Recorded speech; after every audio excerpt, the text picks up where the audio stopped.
Se me ha caído. Pónmelo, pónmelo.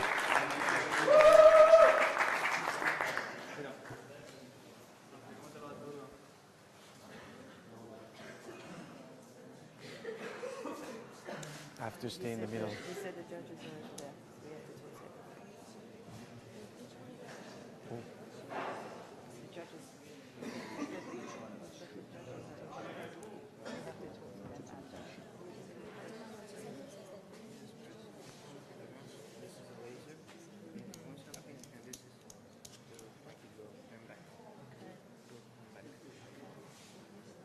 I have to stay in the middle. I have to stay in the middle just because of it. Yeah. No. Yeah. Yeah. But what about the presentation? Ready? Yeah. Hi, we're the Jack Packers. My name's Shireen. My name is Claudia. My name is Alberto.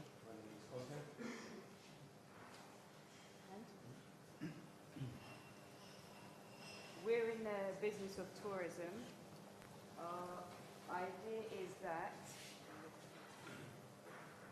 Our idea is that we travel around Europe on a bus for 2 weeks from universities. We will start in England and then we travel our first trips to Spain. And this is a chance for students to make connections by networking with other students, kind of like what we did on this trip today. They will have, they'll get a chance to learn about different cultures and some educational trips will be put in there. There will be 2 trips, one in summer and one in December. This is basically to give the chance of people who can't make one due to visa issues or something like that. So it's giving everybody the opportunity to travel by our bus. So more specifically, our mission is to give students an opportunity to experience different cultures, like Shireen mentioned. It's also to provide a great networking opportunities with other students in different countries, and also to give a broader view of life and the world, and lastly to help them develop important life skills.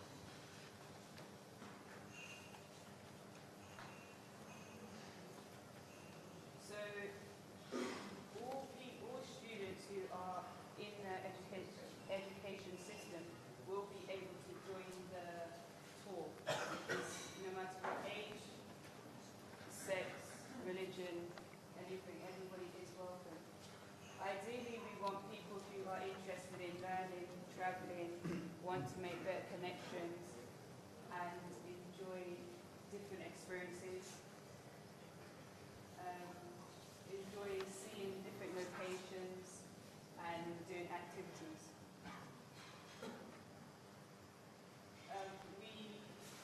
We would want other universities to join our tour. So if we leave from England and say we go to Amsterdam, the Spanish can leave from Spain and meet us in Amsterdam, where we can continue the networking with other universities. The major competitors that we have identified are ESN, Erasmus Student Network, and it's a large organization, very well known. It works in Europe. It has over 13,000 members, and it's very well financed, very well known, and they organize events all over Europe for students. And the second one is SBeA. It's a company that offers a train pass for anybody can basically get a train pass and go to any country they want at any time, visit the countries as many times as they want in a certain period of time. And the last one that is not here can be a company called Unitrips. They work with Middlesex University and they are like a separate organization, but they do trips for students to like Amsterdam by plane. So we have the 5 Ps here: product, price, place, promotion, feature.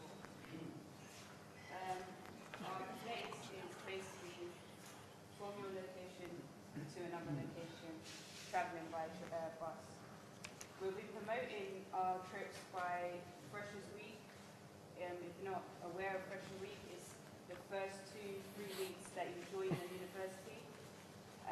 It'll be on the university website, there'll be flyers posted, word of mouth, and other such things. By the process of making sure the trip goes through, the first thing will be finding a location. After this is done, doing booking the accommodation, the bus, the tour guide, and everything else. When this is all clarified, there will be a sign-up sheet. There will be limited space, so then people, when that's filled, that's when the trip will go on. Our main prices for this will be making t-shirts with the trip name, making sure that the bus and the tour guide are paid for, and hopefully get discounts on accommodation and food. The people that we want to attract are, like I said previously, travellers, people who are willing to learn about cultures and are interested in making connections. So our SWOT analysis, the strengths that we identified are that it's a unique way to travel. It's done by bus, so it's not like easy by plane. You can network in the bus and you can just like go from location to location, and obviously it goes to like difficult conditions of traveling, which is our weakness. But also there's going to be a low cost for students, as it will be explained later by my colleague. Our other weaknesses are different health risks and not having a significant amount of interest from students, so that means that we can't make the trip happen. Our opportunities are traveling, networking, education, exploring cultures, and threats are other competitors, technical difficulties, Brexit, and visas that some students will require. Well, now I am going to talk about the numbers and the money, because you have a great idea that lost money isn't a great idea. To do the first trip of one trip, you need initial investment of 5,500 euros that come from two funds and savings. Our savings and the fund of the university. The initial investment is to rent the bus to bus around for 45 people, hours, and the driver and the toll, because this is the capacity of the bus. Later, we need to pay the petrol to the trip to London, and from London to Mar, from London to Lisbon. Stopping in Amsterdam, Brussels, Paris, Malaga, and Lisbon. Okay, guys, 7 minutes. Do we have any questions? Yes. Nice one. 7 minutes. Thousands. Okay. Go back to the slide. I'm a bit confused. You have a bus that seats 45 people, but 50 people are going on the trip. No, 45 students we need, and 50 altogether. So the bus is actually for 50 people, Yeah, not 45.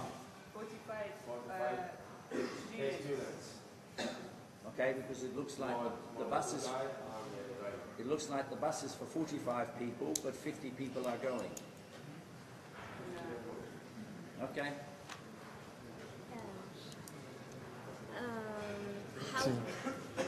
How do you Can you be quiet so we can hear the speakers, because they're very quiet.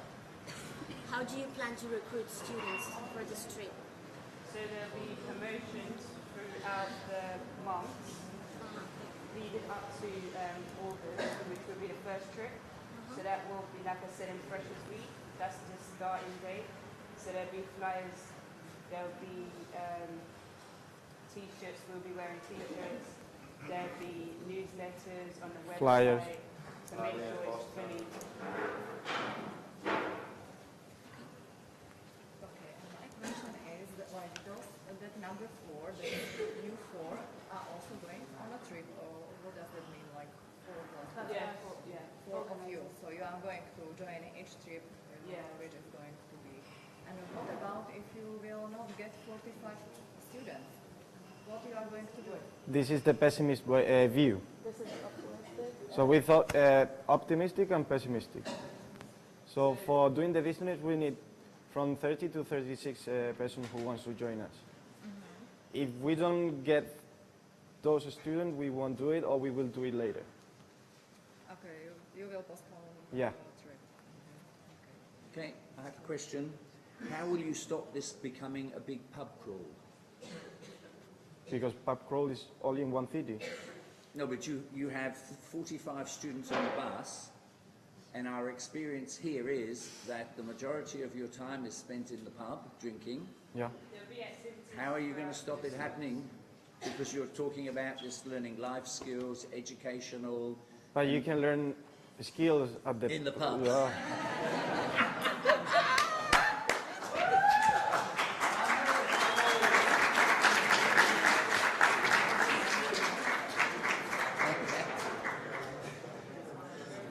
Yeah, any more questions? Yeah, may I ask One more question. One more question. I heard that you are going to give to each student T-shirt, Yeah. a T-shirt with a name, and what's the reason? Like to be happy to be with a T-shirt with my name, or To make sure they don't get lost.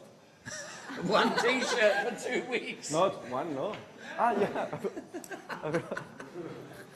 okay? It's just like an extra promotion and to show that we are a unit. Okay, I see. Okay. We happy? Yeah. Thank you. Thank you. Something I think we need to be careful is that when we ask no, a no. question, we don't allow them to extend the presentation. I understood what I did. Then I didn't know that they were different. Yeah, so, yeah, but otherwise then they use the questions to extend the thing. So we'll try and ask the questions just in what we saw in the 7 court. Daniela holds up a 1-minute sign, so make sure you're looking around. Yeah, hold it up. So make sure when you're speaking, you're looking at everyone. Yeah? If you're looking up here, I don't know why you're looking here, you made this yesterday. Make sure you're loud. Judges as well, make sure you're loud so the guys in the back can hear you. Okay, good. Okay. So as you know, next up, you guys are going to come up. This is secret solution. You need to get light up. That's there. While they're getting wild up,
We don't need to wait from there.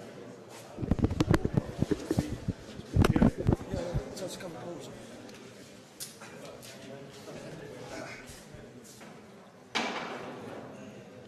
You need to exit this.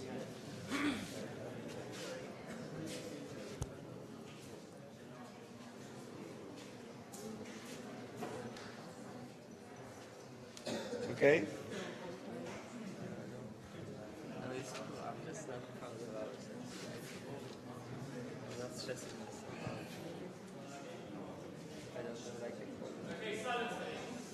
Silence, please. Okay. In the first time, thank you all the people for stay here in very day special, at the moment special. The group, the name, everyone is Josefina, Mario, Jacob, and me. I am Juan, and we have done the secret solution. Secret solution born because we have found different problems in the resort, like this. And we have different problems, level of quality, level of comfort, and lack of variety of activities. And we have the solution. The solution we have with this amazing project is 5 experience hotel. This hotel is more convenience, more comfort, and more high standard. It's the best hotel. Okay, so we've decided to go with Pakoštane, Croatia. So this is going to be our location. We've decided to do it because, as you can see, there's a lot of things that lack in this resort. And I'm sure a lot of you, during lunch, breakfast, and dinner, don't want to queue up because there's a vast majority of people. So it takes time to get your food and stuff. So our customer segment would be families. We're projecting at people, the class of upper class. So like I said, we're projecting it for families. And we picked the upper class because, as you can see, there's 60,000 privileged families in Croatia, and about 20,000 of them are individuals. So there's about 1.5 to 2 million families are business owners and have 15 to 20,000 kunas in capital. Also, top managers are about 1,500 who could receive about 100,000 kunas in capital. I'm now going to pass you over to This Jacob. is my part. Okay, so we want to focus our marketing firstly on affiliate programs. So we want to share our profit with the people who's going to be recommending us. So basically we want to set up type of program which basically gives 20% commission to the person who is recommending our services and our hotel. So for example, I want to organize holidays and we want to go to our hotel. So it means that the average price per night should be 125 euros. The average stay is around 7 days. So the cost per person should be around 800 euros. Then I'm going to take 20% of the commission as a person who is recommending this hotel. So basically I'm going to receive around 150 euros the commission. So if I invite 5 of my friends to go with me to this particular hotel, I'm going to have my holidays for free, because I'm getting 150 commission. So instead of spending 30% of the money for the traditional marketing, we want to focus our effort on letting people generate their free holidays. Apart of that, we want to focus on the influence marketing, so we want to involve social media influencers, all of these people who blogging on Instagram and on the internet, and just invite them to come to our resort for free, which will provide us free publicity, especially the people who are following lifestyle blogs or cooking blogs or traveling blogs, and all of these people on Instagram, and not only who have this type of channels. The affiliate program going to be run through the website, so every single person will receive like a unique link, so they just need to send this link to the person they want to invite, and if the person make a payment and basically book the holidays, we're going to pay out the commission after they're going to stay in the hotel. Next one.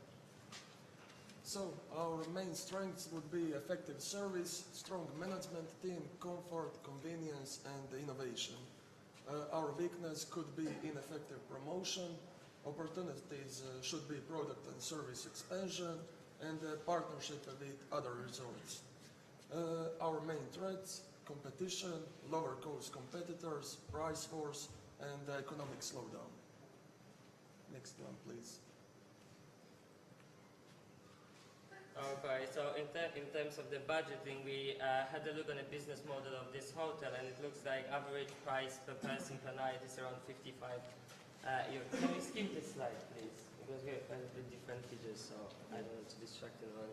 So basically, the average price per stay is 55 euros per person from May to September, more or less. So we had a look on the financial statement of this resort, and it looks like the annual revenue is around 10 million kunas, or it's around 1.7 million euros.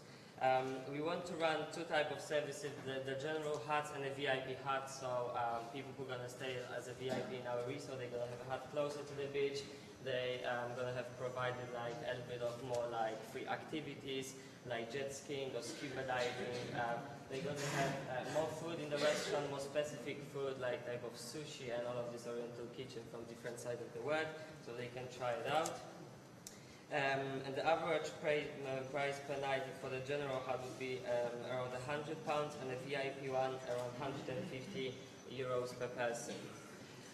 It says that basically our annual revenue should be around 12 million kunas per year. So it's a little bit more than this hotel, even though we have less huts, our price is higher, so this is how it's going to look like. We're going to have another revenue streams like extra activities, so you can buy a ticket and go and scuba diving. The average price for a ticket will be around 20 euros, so it's around 140 kunas. And we're expecting 25% of all of the guests who's going to be staying in our hotel to take part in these extra activities, which are not included in the price of the general hut. Apart of this, we want to run few beach bars around the area, and we expect people to spend in average 3 euros in every single bar. So we're going to make another 200% of the profit just on the bars. So at the end of the day, it will give us around 30 million kunas annual revenue per year. In terms of investments, we're looking for investment of around 15 million euros. Can you 7 minutes of questions, please? What happened to your finance slide? It has a mistake, so I wrote it down again because we couldn't fix it before the presentation. So can you go back to it anyway? Yeah, but the figures are much different. What's the mistake? The pricing. The estimations, they're not So the quite whole accurate. slide was wrong. Yeah. Okay. How did that happen?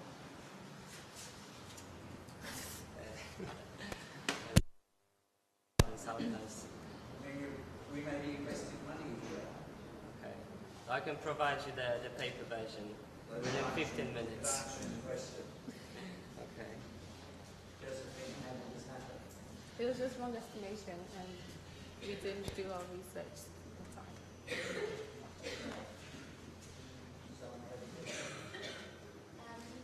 Check if there's any other resort like the one that we're planning to do. Sorry? Did you check if there's any other kind of resort like the one that we're planning to do? From like an analysis? Not from around here, because we only found, I think it was like, how many was it?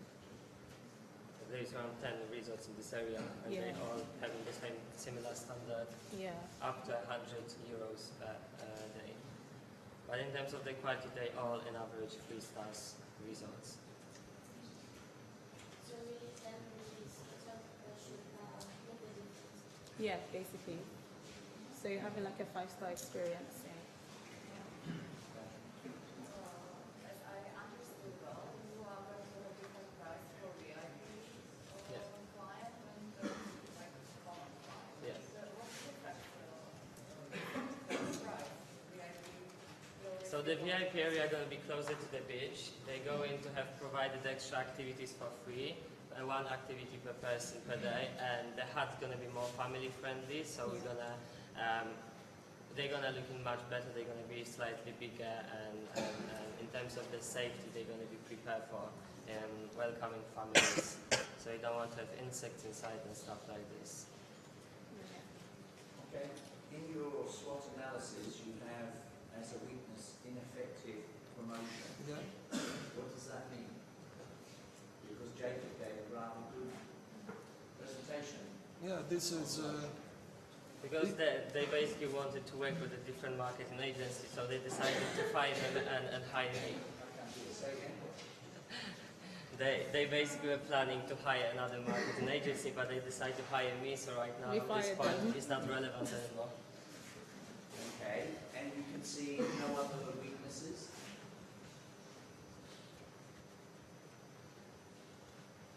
This is the only one. This is the only one. So then if you come to threats, you say there's competition. Is this direct or indirect competition? It's indirect, I think, because we obviously promote seeing a 5-star experience, and yeah, so it's not really. Okay. It's just I'm struggling with the fact that you have weaknesses just one, but your threats are fairly significant. Okay. Thank you. Okay, I'll ask one more. Do you have a strategy in place to respond to price wars? That was good with VIPs, isn't it? No. No? Okay, fair enough. Thank you.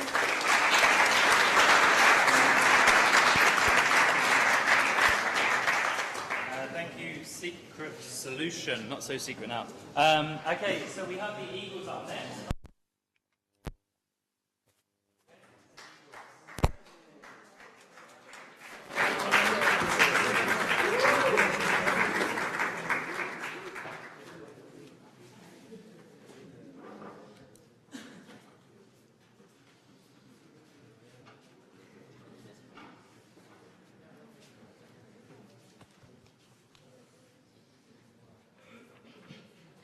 What's your group name? Eagles. Eagles with an S.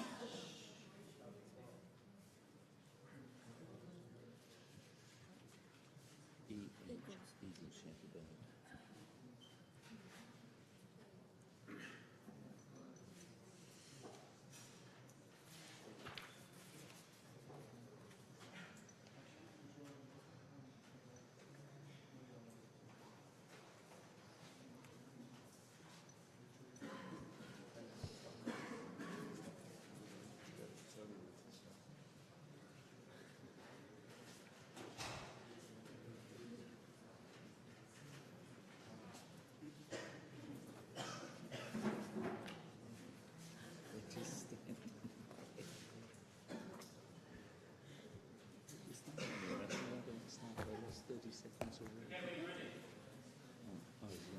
Okay.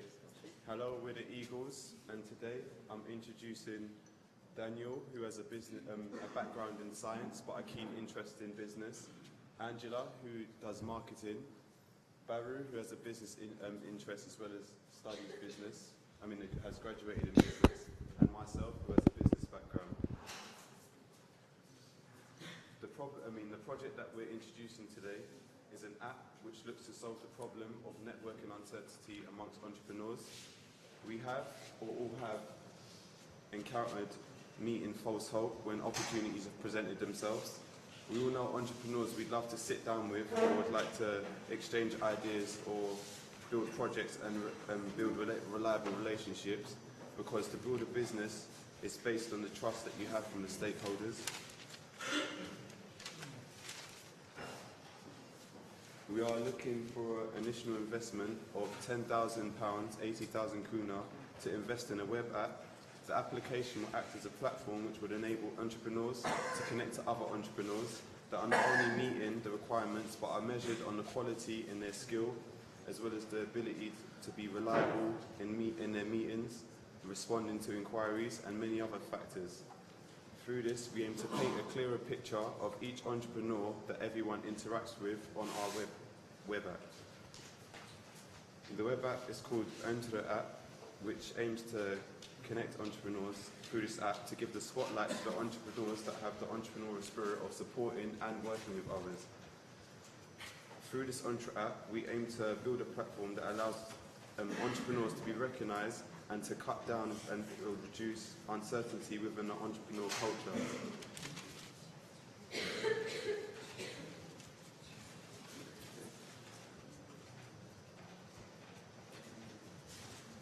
The app design works by creating a profile similar to our competitors of LinkedIn, but we differ by adding in a measuring system whereby we know who we're meeting.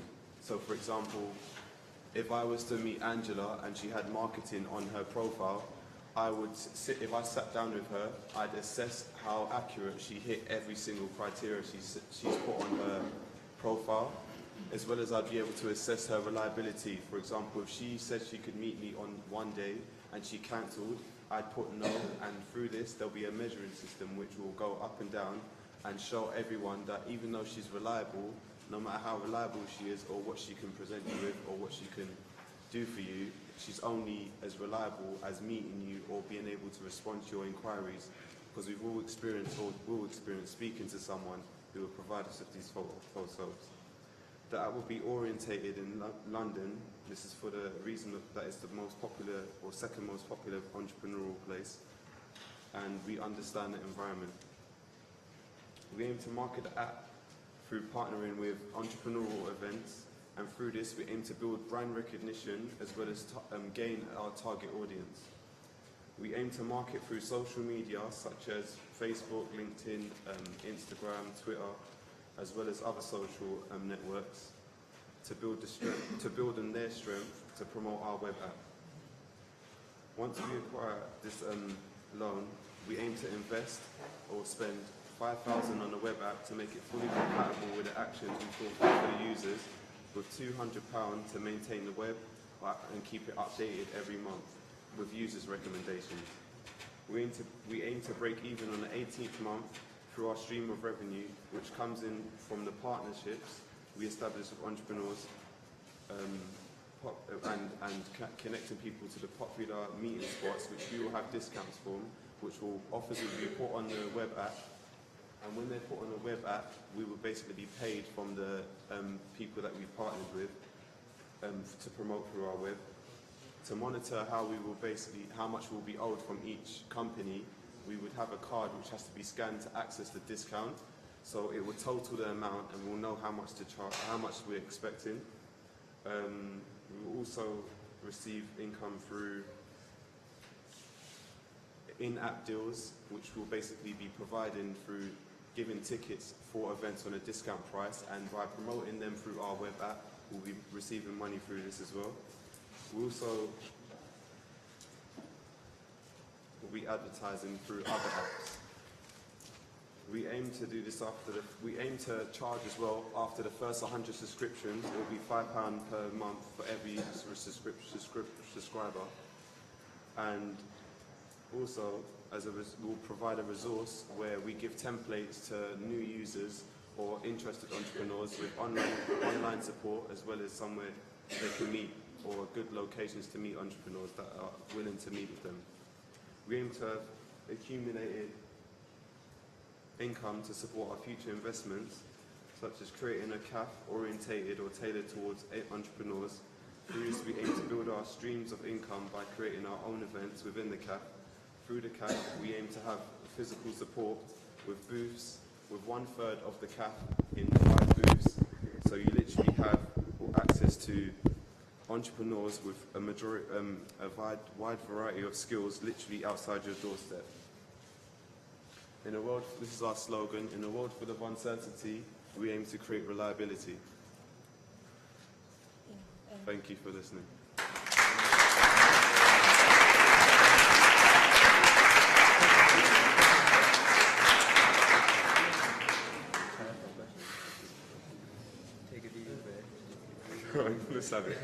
Who proofread your slides? We all went over it together. Why? Sure, have a look at this one. And the last word. Reliability. That's Spanish. That's Spanish. Is it Spanish? No, it's not. Spanish slang. We was tailoring it to the youth, so we thought. The reason I'm asking that question is you're doing an app. A web So why app. is this A web critical? app. Yeah, you're still doing an app, whether it's a web app or phone app or whatever. Why is this critical? Because you're perceived by how you present yourselves or how the app's presented. So if they saw mistakes, they'd automatically assume that. I'm thinking more in terms of the programming. Okay, it's unreliable. But we're not doing the programming. We're going to pay 5,000 for someone to do that. You're going to pay somebody how much? 5,000. Right. Okay. I'll let some other people ask questions and come back. Regarding numbers, it is not. Sorry. It is not clear to me. So it is going to be for free at the beginning for entrepreneurs. It'll be free to subscribe for the first 100 users, and this will attract users through word of mouth advertising.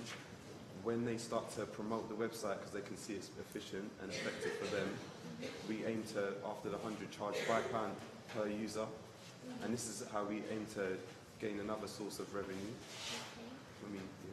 And maybe existing in other apps like LinkedIn, like are for free.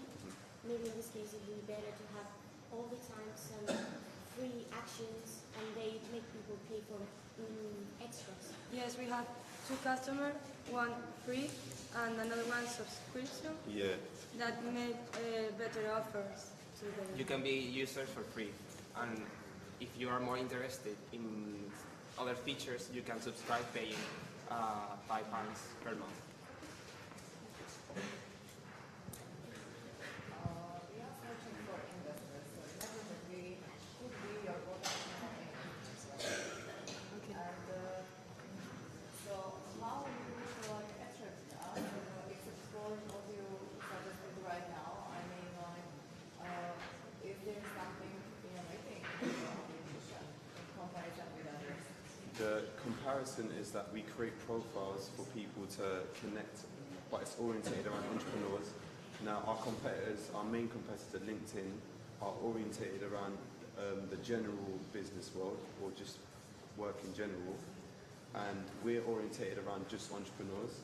So by doing this, we're trying to create an entrepreneurial networking web app, which allows entrepreneurs to measure the reliability of someone. Because it doesn't matter how good someone is, if they're not able to meet you, or they send a message once and they never reply, then it's basically a loose end. You're not going nowhere. Whereas if we build something which separates us by measuring that person, they know that although this person's skills might not be the skills that I want, or the best of skills, this person's reliable, and they're able to sit down with me and give me at least half, and half is better than nothing. So through this measuring system, we aim to connect reliable entrepreneurs, and this is why we aim to have a more competitive edge.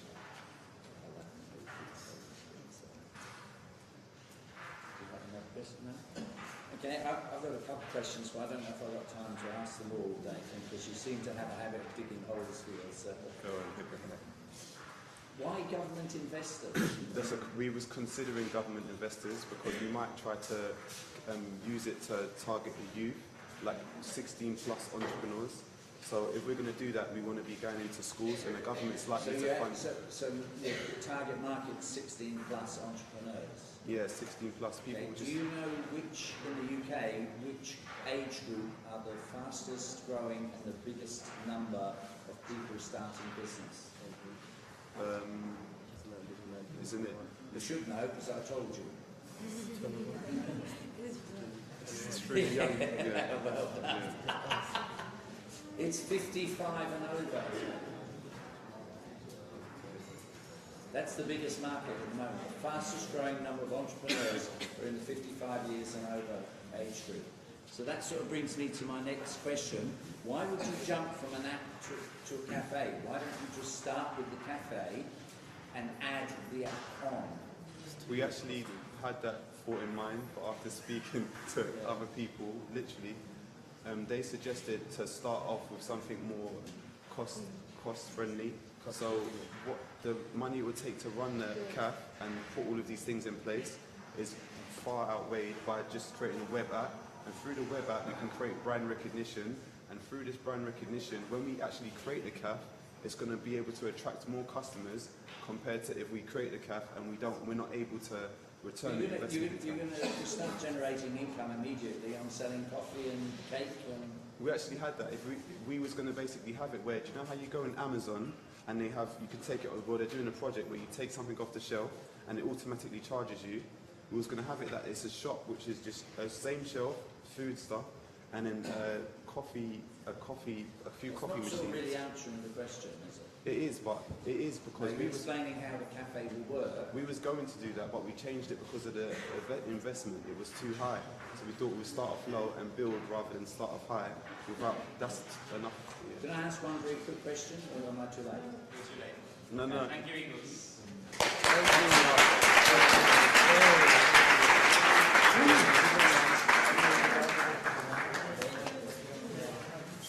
Okay, excellent, Eagles. Yeah, everyone gets the same amount of time. It's the same rules for everyone. Yeah. Okay, good. So now we have Art Echo. And then after that we have Bob Marley's favourite group, the Jammers. Who's this group? This is Art Echo. Art Echo. Whenever you're ready. Slides ready.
You must be.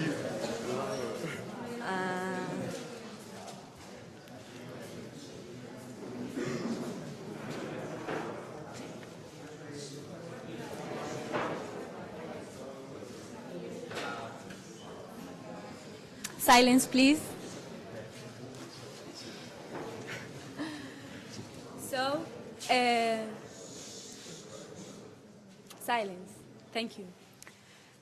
We are RT Echo, and RT Echo is formed by Mario, Kuniko, Thiro, Kuniko, and Mario, and me. So, what do you think that people normally do with this piece of paper?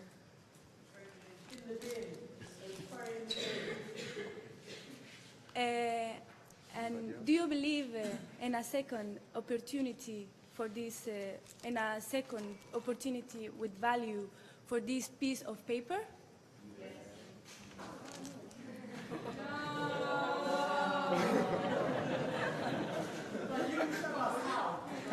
Yeah, maybe I have the solution. And do you like beautiful things? Yes. So let me introduce you someone who could make beautiful things with this piece of paper for you. Kuniko. Hello, my name is Kuniko, and I'm from Japan. We create the brand RT Eco, and our brand provides social and prestige to your lifestyle.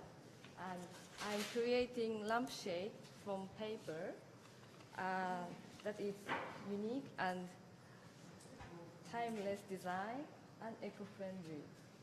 This is the, in my culture, paper has very strong relationship with paper, and we use paper as a furniture. So I want to combine this our culture and Western culture, and also I want to create something valuable from invaluable pieces. And this is also made from a piece of paper, and this is my two design, but I want to create more different design in the future, and also I want to give the life of the product, and the product, if the product brings the life, it go back to the nature again. So as a result, Kuniko creates a beautiful piece of art with life inside. That means is because of this, we have product timeless. To sell this product, we have some targets, like for example, the main target is the middle upper class, which want to solve a need, that's it, the social prestige. And also we have some targets more, like the companies which are concerned about the environment, and also some places like restaurants and hotels. For sell this product to him, we have to search some channels.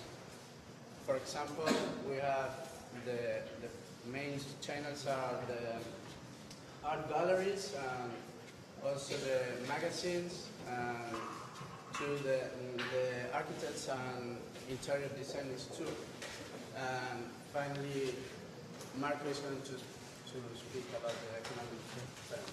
Our initial investment is 10,350 euros. In the first year, project will not make a profit because customers still don't know about our product. In the second year, project will start generating profit. It's not much, but it's not large, but it's positive. And in third and fourth years, the project will grow up because customers know about our projects. And that's it for us.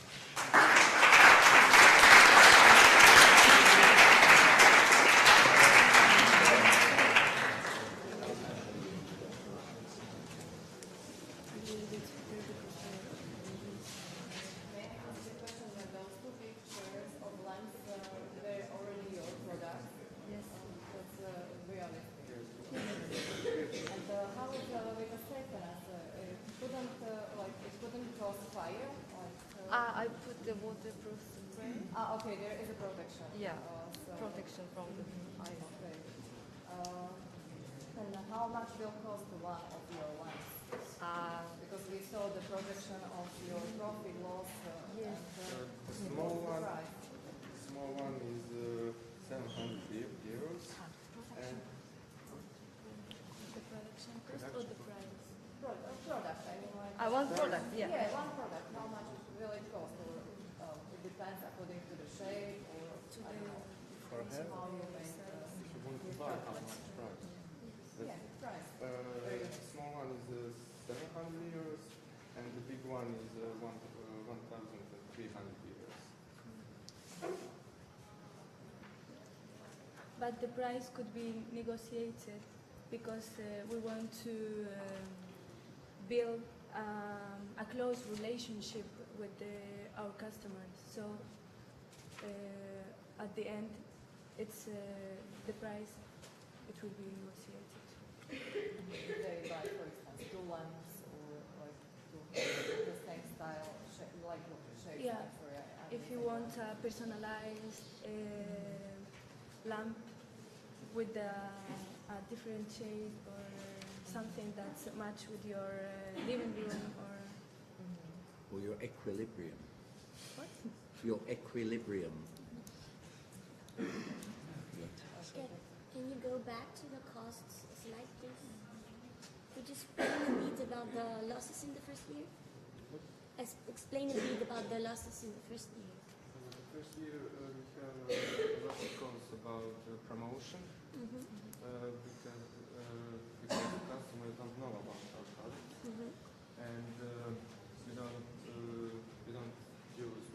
rent an apartment or a studio. We have our own studio, and we are working for free first year. Yeah, but we have to do a big investment on promotion to build contacts and to have channels. This is a big investment. We have to make too much sacrifice the first year. For this reason, we have a big amount of loss. Okay, can I ask, because I don't want to miss out on asking a question. What's not clear is your marketing channels. Obviously, you have a customer, or a person who will put the lamp, but how will you get to that customer? What's your process? Make a contact with interior designer. Interior designers, yeah? Who else? Go to the architects and the interior designer put in contact with the customer to Kunico. So your marketing channel is through a third party. It's not directly to the person who will put. Yeah. Okay. First of all, we need they are like our intermediate. How to say intermediate? Yeah, an intermediate. Maybe an intermediate. in the art galleries could be directly to the artist. Yeah. So through art gallery will be the direct, but it's still an intermediary. Yeah. Okay. But first of all. And how long? Because they're made of paper, how long will they last? I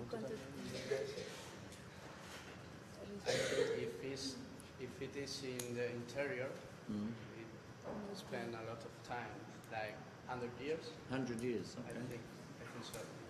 Cool. Okay. But you treat the material in production too. Yeah. That's how do you? Yeah, You I have a treat material with So you've special treated coating. it, Yeah. so it can last for about 100 years. Yeah. Cool. Okay. Well done.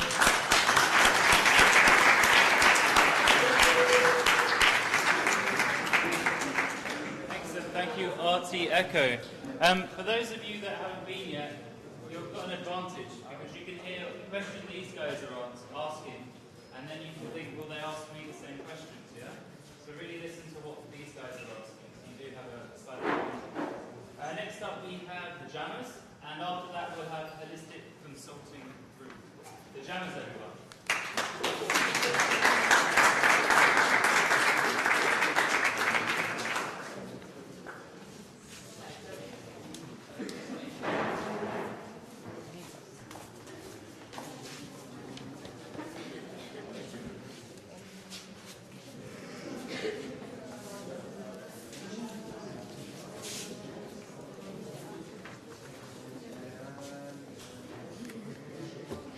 So hello everyone. Hello dragons or sharks. How should I call you? Is this yours? This is ours. Okay. This is our presentation. We are Maya, Carlos, Mugi and Laura, and in the last few days, we spent the last few days to find, first of all, a matching dress. No, we have spent the last few days to solve a problem that is really urgent and important and that affects all of us in the short and long term. I'm sure all of you have heard of the refugee streams that are coming to Europe at the moment. Anyone knows how many refugees are in the UK at the moment? No? 30,000. Spain has 10,000 refugees at the moment. Croatia has 280. Germany has 600,000. Now you might say, well, the Germans, they are very efficient. They don't have a problem with that. Indeed, we are very good in the first point of entry, registering refugees that come to our country at the border and accommodating them very seamlessly and quick into refugee homes. However, there is one problem. This is a Financial Times article from June 2017. We have lots of refugees in Germany that want to work, but they can't work. They're not, like at the moment, they're not able to work. Germany has a very high level of bureaucracy, and to navigate this jungle of paperwork is even hard for German citizens. There is a huge gap in language and culture between the refugees, and Germans. And at the moment, there are a lot of them, they are in their accommodation homes, and they're bored or frustrated because they're motivated to work, but they can't. So you see again the numbers here that we have. Up to 3/4 will be unemployed in the next 5 years because of this gap. Now, on the other hand, we have now in 2017 22% of German companies that employed refugees, which is an increase because at the end of 2015 it was just 5%. The companies are willing to employ refugees, the refugees are willing to work, so there is this gap in between that we have to solve. So we thought about a solution how the refugees can get active by themselves. You might think now we connected it with an innovative idea and with technology. You might maybe think of an app on a smartphone. Well, it costs a lot of money to develop an app, right? Everyone who did that knows that. So what we do is we match the educational content, basic education about the language, about the culture, the first steps, how to register, how to open a bank account, to help them get started in useful information, and we put it as a PDF or an ebook on an e-reader, like a Kindle. And we use donated Kindles as a platform, as the hardware, and distribute it to the refugees that come into the country, which reduces our costs significantly. It's quite a cheap solution, quite seamless, and it works quite well. And talking about costs, I will just switch to my colleague. Thank you, Laura. So in terms of finances, we are ready to get started immediately by raising about 5,000 euros within our group. And that will allow us to get started on the R&D projects, the campaigning, and creating content for our books and PDFs. Now, for the first year, we expect to raise about 100,000 euros from fundings and a further 40,000 euros from ads that will be placed within our books. Now, the revenue that we will generate from ads depends on the amount of funding we receive. So the more the funding, the more devices we can purchase, the more ads will be on the devices, the more revenue we will generate. In terms of costs, for the first year, we intend to buy 4,000 devices using the 100,000 euros that we will receive from fundings, and we intend to spend a further 37,500 euros on marketing campaigns, distribution and logistics. We need to have people who are experts in the field of education. We need to train people for training, translation, to create the content that will be placed in our books. And by the end of the year, we expect to make a profit of about 7,500 euros, which comes to just over 6,000 euros after taxes. However, all these figures are primarily dependent on how much funding we receive. So if the funding is lower than estimated, we might not make that much of a profit. But if the funding is higher, which we do expect in the subsequent years, the profit is expected to be higher. So to conclude, the rationale behind setting up this social enterprise is to help people that are in need of help, but it is also a viable business model. In an emerging market, people want to help people. You know, it's in an emerging market, you need return on investment. And if you look at the government agencies, they want to improve the economy. The corporate investors, they want to increase their CSR spendings. And most importantly, the general public. They want to live with these people in harmony and grow together as a strong community. Our product, the Smart Fugees, is an initiative which aims to make that happen with ease. Thank you.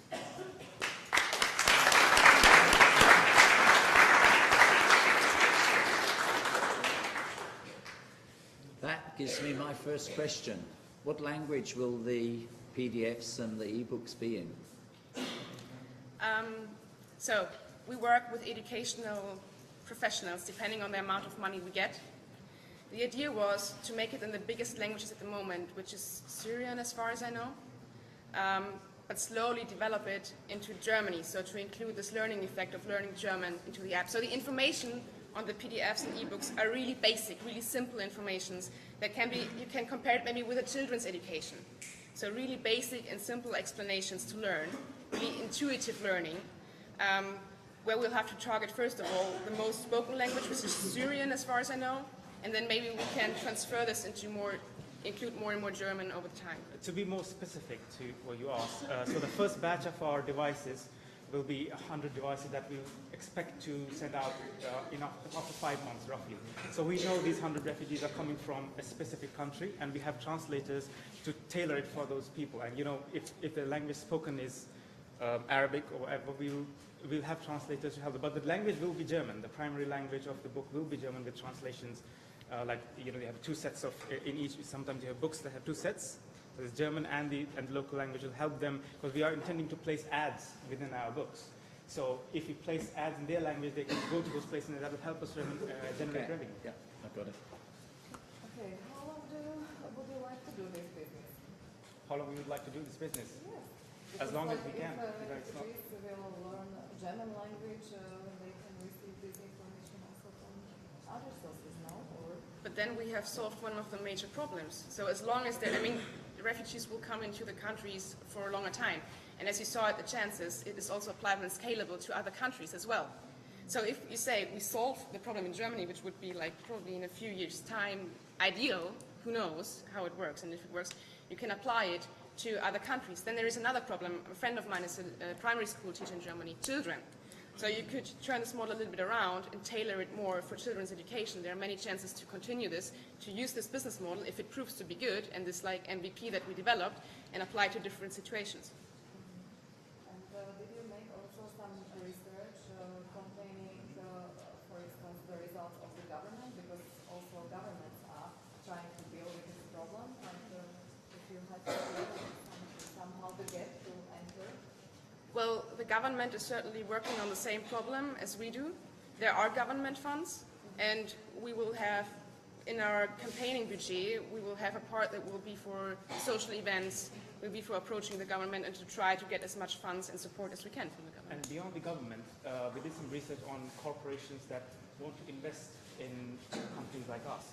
So the reason for that is we have identified companies like Zara, Finance, Fox, or Food Panda in Germany that are the fastest growing companies in Germany, and they want to increase their CSR spending, because the research has proven that if you increase your CSR spendings, your profits increase. And also limited companies, they save on corporation tax if they donate money. And the fundraising events that we plan to organize, we plan to involve companies to help us organize these events. We will have branding in exchange of them helping us organize these events, which will create awareness for our product, and we will eventually raise more money.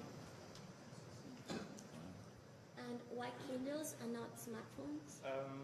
We have to bring the costs down drastically. Smartphones cost lots of But if they money. are going to be donated? Oh, the donated smartphones, you mean? Yeah. Then you still have to develop an app. And to develop an app, you need some developers that code the app, which costs time and money. But you can read an PDF as well in a smartphone. Well, sure. I mean, the e-books you can have on Amazon, for example, you can download. If you have a smartphone, you probably can also download it on a smartphone. But maybe for the refugees that don't have a smartphone, the donated and used e-book reader is probably cheaper than a smartphone. And how did you plan to get those donations?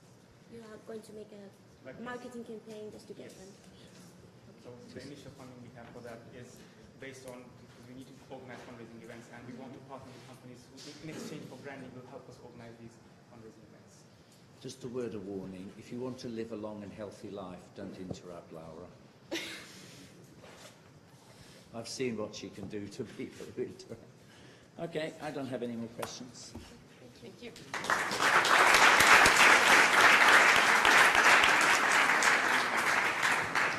Thank you, Germans. Next up we have Holistic Consulting Group. To give it to Marin. Let Marin play with it first. After them we'll have Trinity.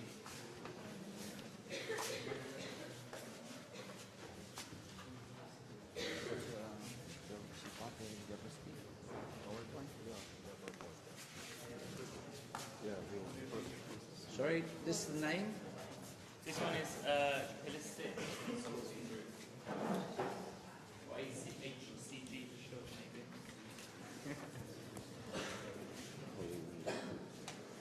Holistic Consulting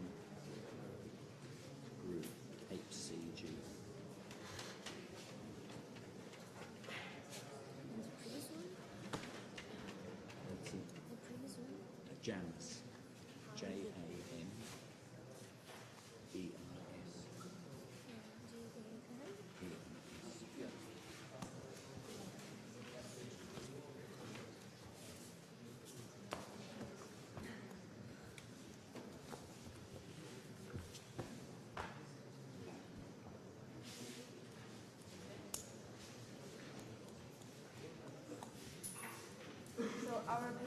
my name is Lara. He's Fran and Yusuf and Shamras, but he's not here.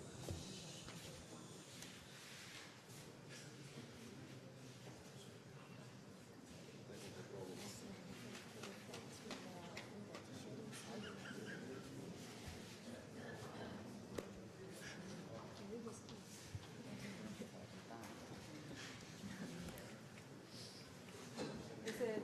Yeah. No? Okay. Technical problems.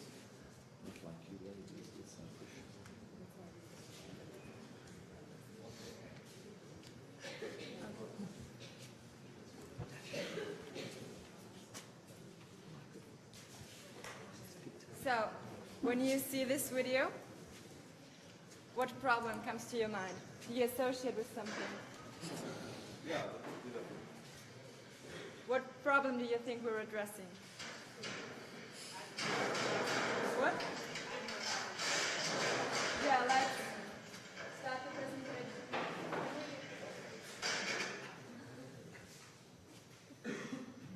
I will tell you some facts about what is happening in developed countries like the UK. Productivity is decreasing. We're now at a level, the lowest level since 1991. And at the same time, 4 million employees are working more than 48 hours when a normal work week is 40 hours. So what is happening? We're working more, but we're less efficient, we're less productive. What could be the reason? Well, a study from Leeds Metropolitan University found out that when employees do sports while on their workday, they're more productive, they manage time more efficiently. So sports could be the solution to increase productivity and get back to a reasonable level instead of just raising work hours. So that's what we want to do. We want to create a consulting group to help businesses and advise them on how to use fitness activities and sports programs to increase productivity and use fitness to strengthen their mental and physical health. So the benefits of our program will be to improve the company culture because employees are going to make sports and sports programs during the work days, and there's going to be a health culture and more stable relationships between employees. That's also going to increase productivity, lower sick days, for example, and increase mental health. Sports is proven to improve not only physical but also mental health. And in the end, all this will increase profit and sales for our clients, the company that we advise with our fitness programs. Okay. So you can imagine that you have your own company and it's my microphone. Sorry.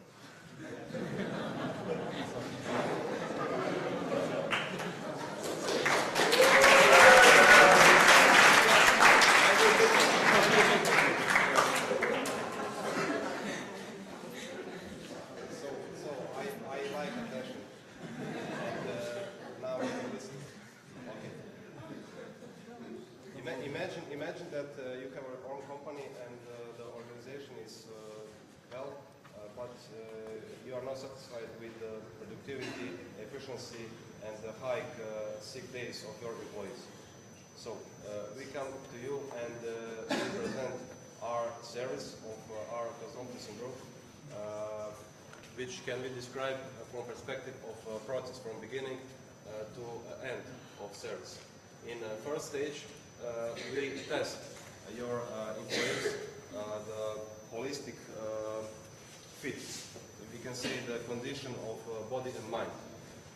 And we collect data and make analysis so we can create the right content for your employees individually or in group.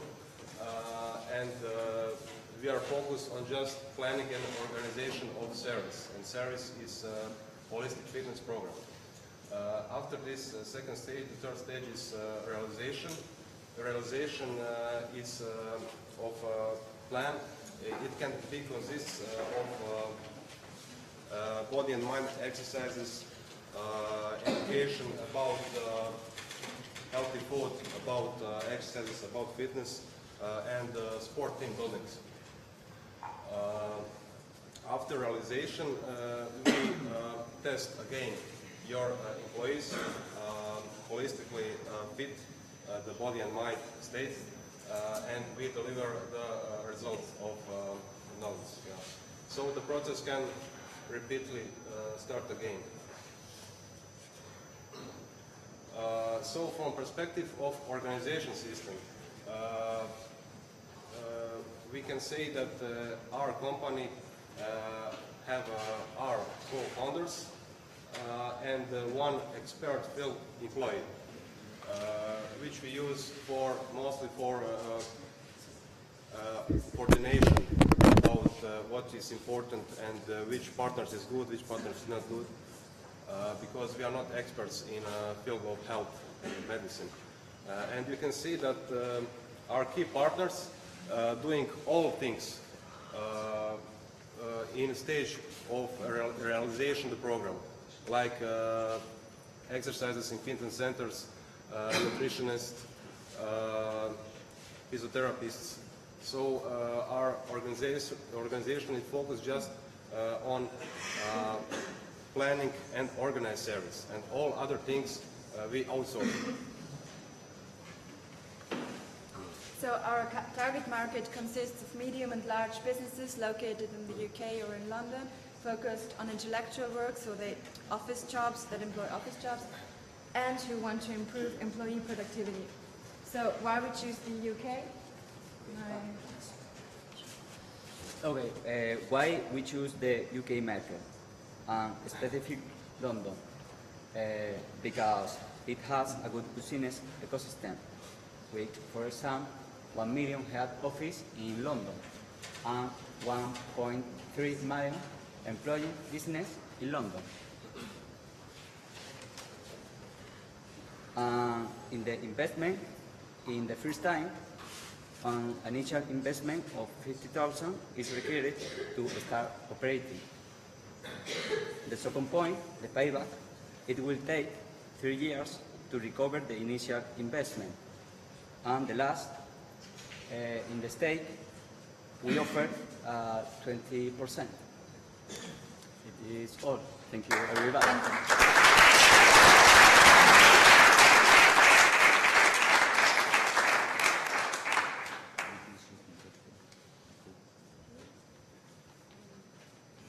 We've done an estimation depending on the number of employees of a company, of the cost that a service like that could be. Yeah, we want to make a really light structure in this point, so we are the 4 co-founders and we have a business background and one expert employee in health and fitness, so he can advise us, and because we want to outsource everything else like medicals and fitness experts. And I would like to know what you were calculating as the initial costs, like what you were considering. Yeah, we want to make a strong advertisement campaign in magazines that are directed to business people, like The Economist, for example. Also, we want a website with good content where the clients can enter into their own account to see the statistics, to see how their employees have improved. And we also need access from our clients to their sales numbers, so we can tell them how the fitness programs are related to their business results. So everything is going to be on the website, like a private account where they can enter. And so it's mostly advertisement and website, because we intend to establish ourselves in a co-working space, so we're going to save money here. And okay. So, I have some nice sleeping muscle here that I do not want to wake up. So what would happen to me as an employee? yeah, first of all, we're going to make an analysis like Yeah, the program is flexible. If you don't want to make exercises for body, you can maybe go to education about food, about drinks, you know, about other things, because it's not we don't use only body exercises. We can use everything, the food, the games, the other things. My essentially is a question not so much about that, but more about resistance by employees. Yes, like we found that a study said that employees only by knowing that their employer cares about them, they get more motivated. So we have to really involve them. It's not going to be I force you to do that, but I allow you to participate in a program that I pay for you. So you can choose to do it. You're not going to be forced to participate. Okay. And do you have any competitors? Yeah. Yeah, the Virgin Pulse. Virgin Pulse is a direct competitor. So Marin's just set fire to his computer. So, sorry, tell me about your competitors. Yeah, mostly we have indirect competitors. Yeah, there's one company, Virgin Pulse, from the Virgin Group, that has a similar business that is directed more to only physical fitness. Right. But we're going to be holistic fitness, so body and mind. So, mental and physical fitness. Yes. Cool. Any other questions? If not, no? Okay, I have one more. How are you going to measure... Whoa, hang on. How are you going to measure productivity? By employee surveys, so what they think they are accomplishing, and we need access from the business to their numbers, their sales profits that we're going to make. Okay.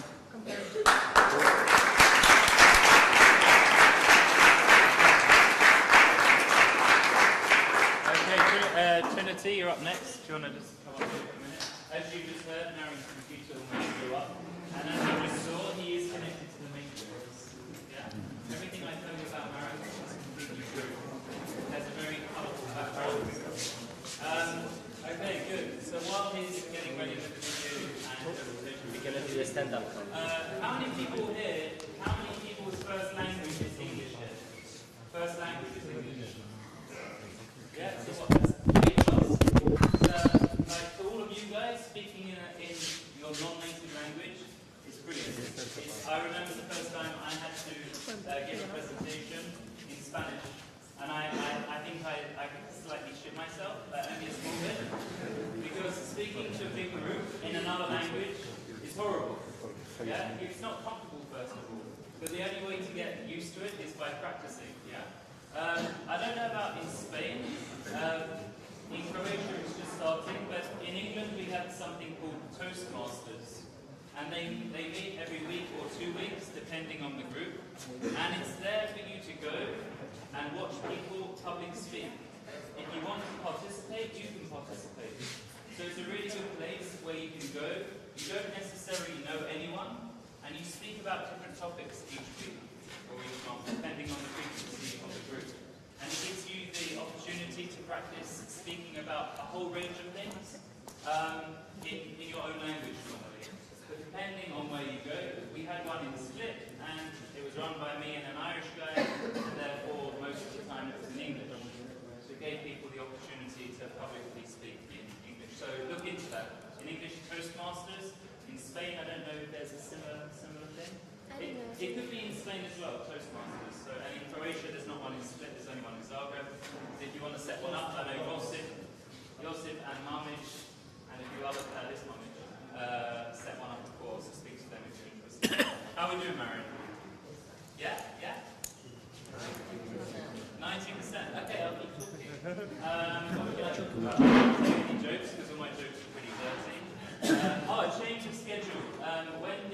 When the judges are thinking about the winners, group by group, I will call you up, we will go outside, we will give you your certificates, and we'll take a photo of you, okay? So that's like the afternoon break.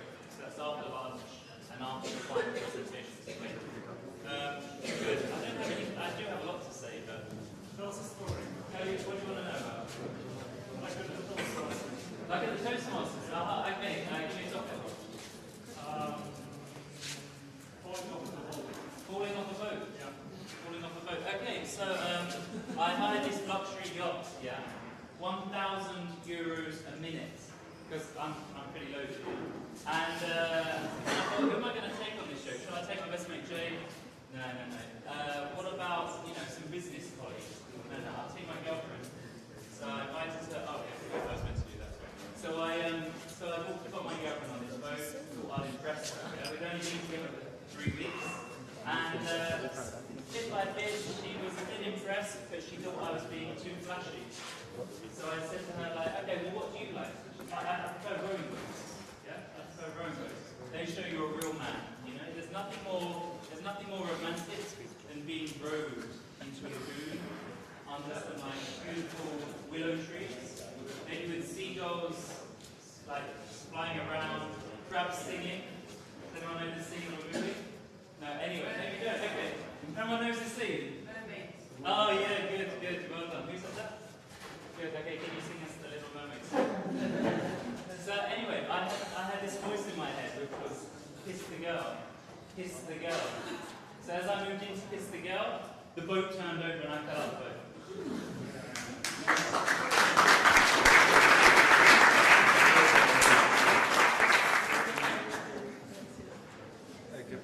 Oh, we paid this guy a lot of money. I don't think we're going to pay him.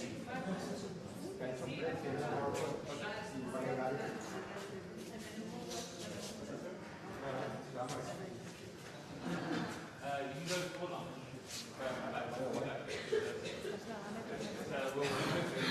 Until now, we were really well together.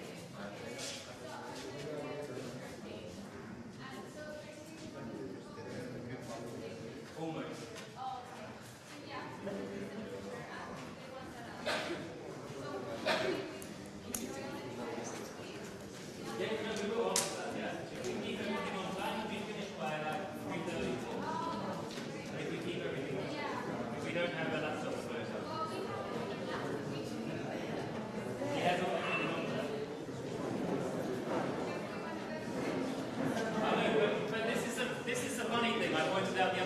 Put your hand up if you live next to the sea.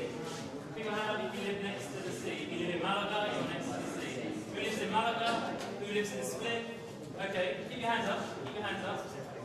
Okay, take your hands down if you didn't come to one session because you were at the beach. Yes. Yeah? Okay. Good. Okay. Put your hands down if you have been late for one session. Oh, not we. Okay, good. And I said the guys that are normally here on time are the guys without the beach. It's hilarious. So yeah. Okay, come on, Marin now. I'm bored of my own voice. Idemo.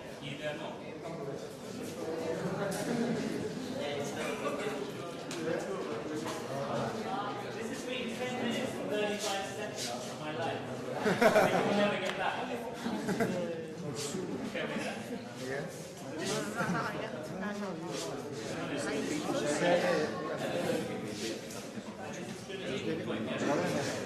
This is Trinity, and the next team up after Trinity are Rocket.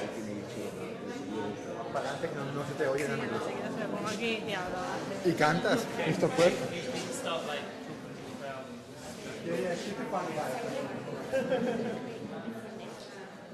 It's not our fault, sorry.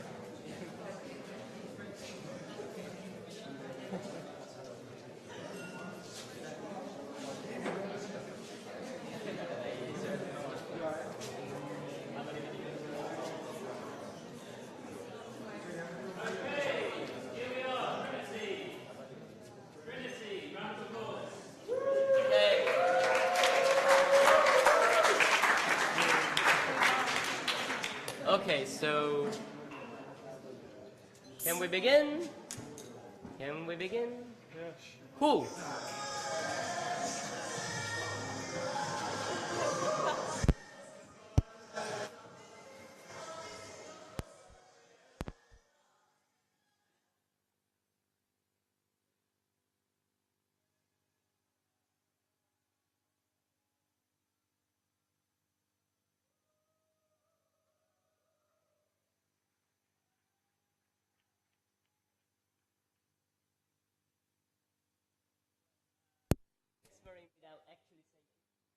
A video. So what we wanted to show here is the problem we are trying to solve.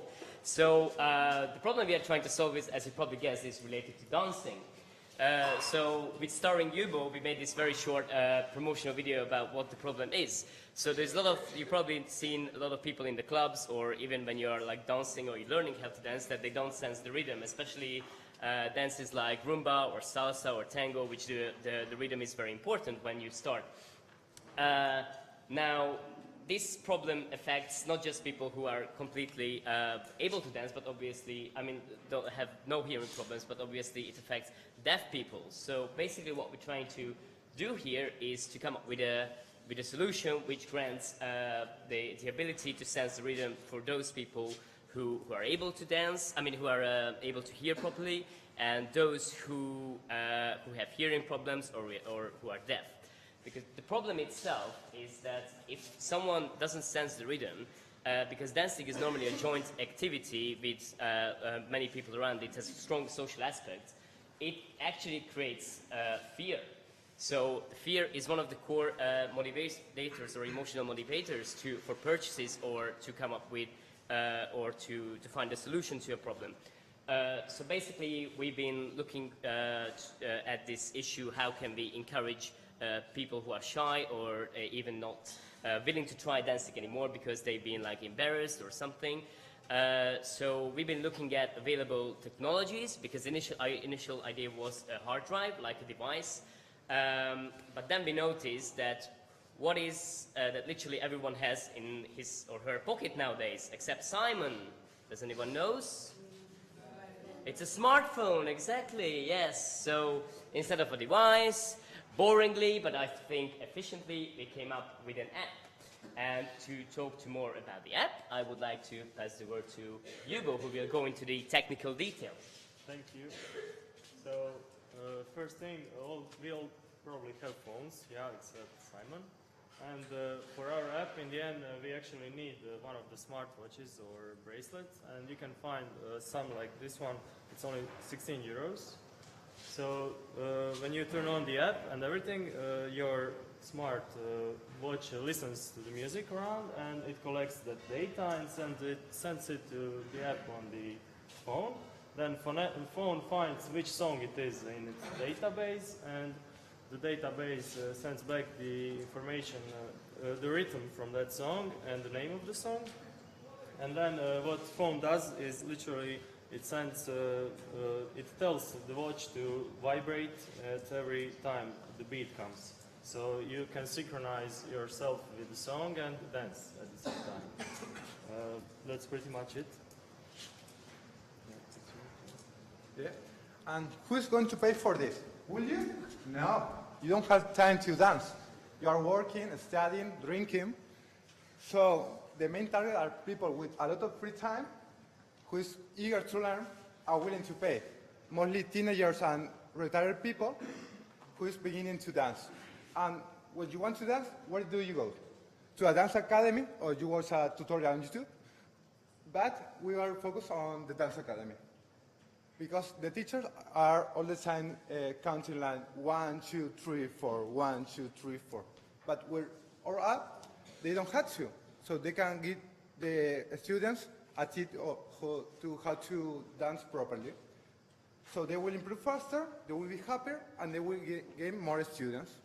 And also, there is the deaf people who use the vibrations to dance. But to do all of this, we need to be notorious. So how are the people get to know us? With dance clubs and solstice and dance events. Because if you are having a good time, you remember the application that you use. But we are not only a corporation, a company, we got a social face. We give the app for free to charities and other social events. Okay, yeah, exactly. So regarding to the finance, as Matthias was talking a bit about the marketing, so basically we were considering being a social enterprise, but we decided that actually there is lots of value in our app and there is not much competition at the moment. There's only one app which actually does not really, we tested it and it really doesn't synchronize the beats for the vibration which our app does, so we are in that sense unique. Now, talking about the finance, we are all, four of us has equal shares in the company. We're going to have a private limited company. We basically, Yubo is the developer. I'm a designer. Matthias is going to be actually managing the business because he has experience in managing the startup. And Trini is going to take over the marketing and social media. We're looking at to reinvest 100% of our profit in the first 6 months. If we actually make a profit, we are intending to do so. And the revenue streams are basically two: the direct purchases from downloads, which is €3 per download, and plus we're also looking at apps, because our app will be targeted to very specific groups related to dancing. So I think other companies could have a really well-targeted specific group if they want to put adverts on our app. We will be looking at crowdfunding. Our starting costs are really low because we all have all the skills and also the resources in terms of software as well as hardware, such as laptops, which require to develop the app. So the reason why it's actually only 2,000 is that, plus practically we only need for advertisements and to building the relationships with charities, dance clubs, and all the rest. So we'll be looking at Kickstarter, Indiegogo, and App Funder, which is a specific platform for founding apps. And we will be offering different packages to our investors when they invest. And the smart wristband is obviously not our device yet. It's something which we will be buying, and probably we will be giving to the dance societies, let's say 20 of them.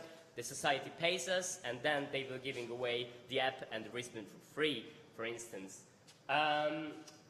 Later on, once we will be making profit, which we intend to do so after the first 6 months. It depends on how many revenue comes in from advertising. Then we will be looking at to further develop our app, but the core goal is actually to sell the app later on, as the app market is very exaggerated, crowded. And so we will be looking to sell our app later on, and then we can take the shares out. Thank you very much.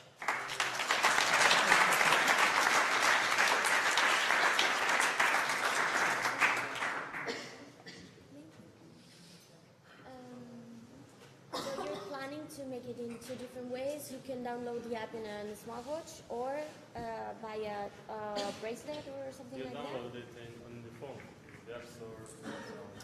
It's communicated through Bluetooth. So basically, we looked at what's common in the smart watches or smart bracelets in the market. And basically what's going to happen is that the smartphone Bluetooth connects to the smartwatch, any kind of smart bracelet, and then it sends the vibration directly synchronized to the beat. So this is And have you, maybe it could be used as well as a therapy for disabled people, for example? Did you explore if it could be used as well as a therapy for disabled people? Yes, like we have like problems with motoric skills. For instance, I was working with one of the charities like before who've been dealing with like people with these disabilities. So yeah, it could definitely be useful in that. Yeah. Okay, I have like two different questions. So I will start with the first one. You are founders, 4 founders. Are you also going to be employees? Practically yes, but the only two person who will work on a ad hoc basis will be Hugo, who will be maintaining the app each month or on an ad hoc basis, and Trini, who will do the marketing. Okay. We don't take out salaries. Okay, so it means that you are going to have a salary. No, definitely not until we generate profit. Okay. And my second question is, you spoke that one of your customers could be a deaf person. Right now, I cannot imagine how they will hear music. They won't hear it, but they will know exactly when to do what when they dance, like when to step like this or this. So they can dance properly. They will watch your application like that? No, they will just feel the vibrations. Vibration, like interesting. Yeah, that's the core point actually, because there is the other app which was our competitor, like they actually need to see like what's on the screen, but Imagine how do you dance if you were just going to dance, like you probably need to use your both hands and both legs in most cases. So in this way, you don't need to, you don't need to hold anything, you just have the bracelet and it sends the vibration, so it probably helps you to make that person feel good. So you need to learn the steps first. Yes, of course, yeah. Okay. So that sort of defeats the purpose though, because if in the process of learning the steps, wouldn't you learn the rhythm at the same time? No, you learn by watching. If you're a deaf person, you learn by watching, and this helps you to move at the right time. I still see a disconnect between learning the steps and learning the rhythm. I don't see why you wouldn't learn them at the same time. You could, but these devices tend to support the learning process. Okay. If you're a deaf person, you wouldn't be able to learn the rhythm. I mean, you wouldn't be able to dance at exact speed and everything. Yeah, okay, I can fair, that maybe. You said you had a database of songs. Yeah, we might. Why? Because we need to find out which song it is. Like maybe if we would get the song right from the neck from the smartwatch, then there might be some sounds away that would distract Okay. and make it perfect. Yeah, okay. So how will you address copyright? We might we will ask musicians, or we might get help from other databases. Use their databases. That's not really answering the question, but never The mind. songs won't be stored. So actually, like just as Spotify does, the song, you won't actually own the song. You just have a temporary access to it. Okay, so there are, users can't get the song. and there are apps out there now that will listen to a song, right, and it will tell you what that song is. Okay, why aren't you using that technology? Why do you need to rewrite your own? We do use that. The only reason, so the song recognition, which is like backed up with Shazam, which you meant, the song recognition app, is actually we use the same technology, but for the database, basically, like we were considering using just the song recognition and then using like Spotify to load the track. We need a database that is already prepared. For each song, you have the rhythm already. So if you would go to dance, Okay, just I want to move on because you're not quite answering where I'm trying to go.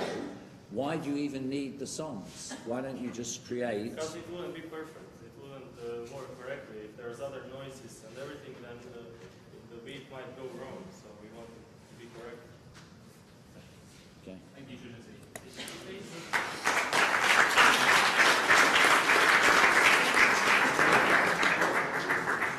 Excellent, good.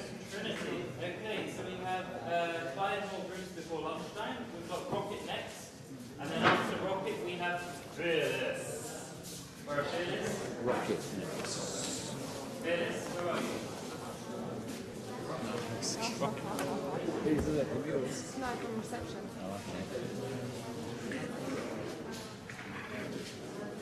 That's better. When no one's looking, I slip it under my bum. Sorry, is this Rocket?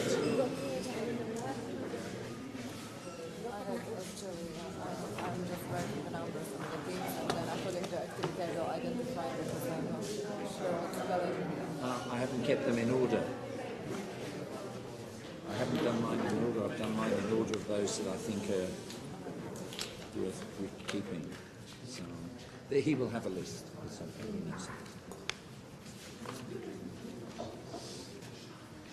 Hi guys, we're Team Rockets, and first off, just like to introduce yourself, starting from Alan to Emma to Clara to Johnny and myself today. And basically, the name of our business is called Pub Up. And first off, let's just start off with the problem. There are most times when you want to go out, but there may be so many bars around the area, nightclubs, pubs, and you do not know how to exactly get to those specific areas. So basically what our solution is giving you a catalog of various options of pubs, night bars, clubs, and events that you could go around your community. And basically us as an individual, sometimes you may be isolated or you may need to make some new friends or build a community around where you live.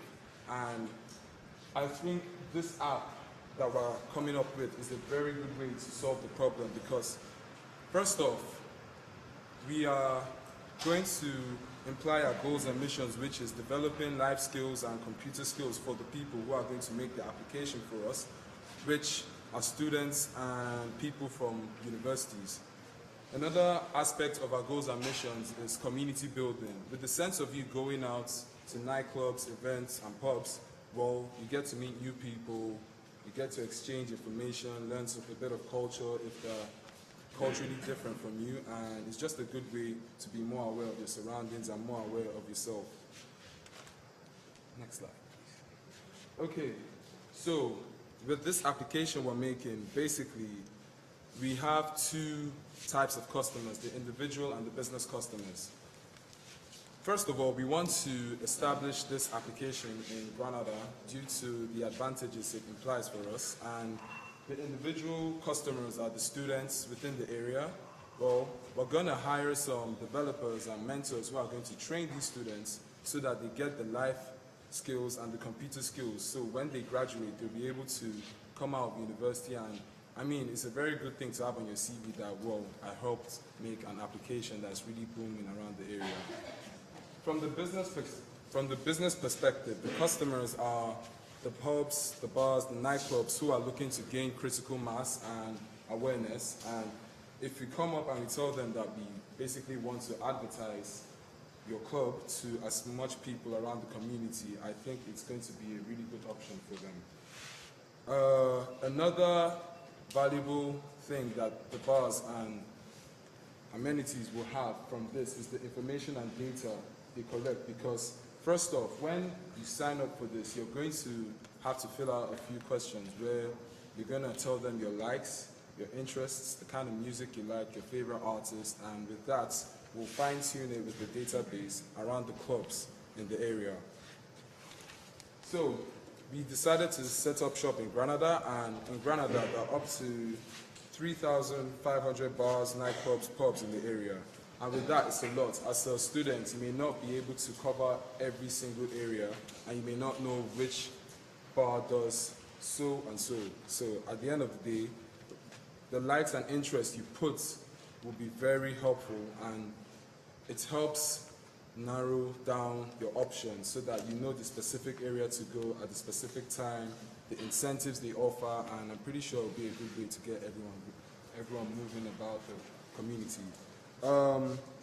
As an industrial analysis and a market analysis, tourism within Spain, it accounts for 11% of the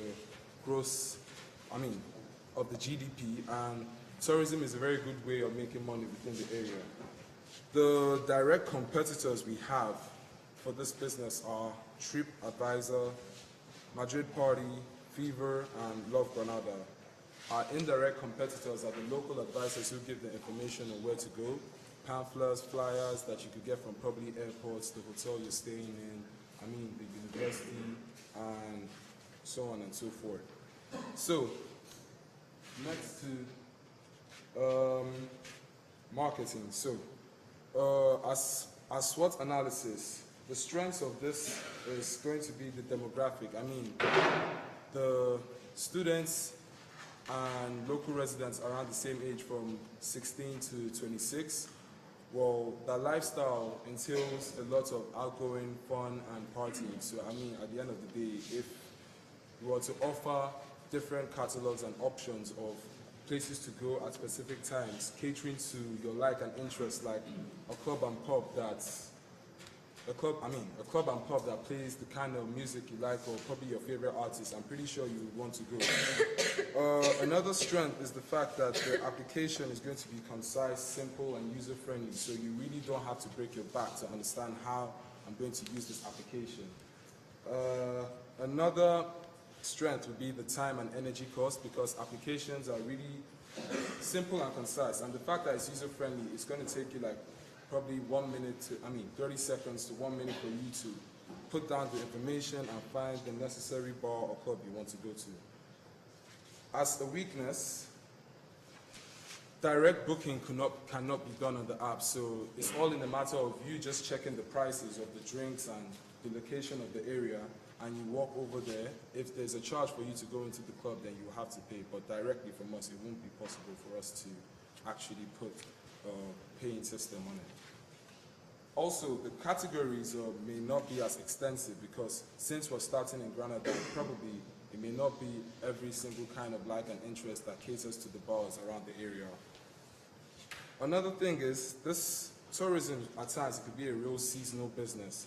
At the end of the day, it depends on the time. I mean, during the summertime, it feels like a really booming time because that's most times where the community is more vibrant, more tourists are coming in, and all the students will be around and they'll be looking to party because they've just finished their exams or they're on their holiday.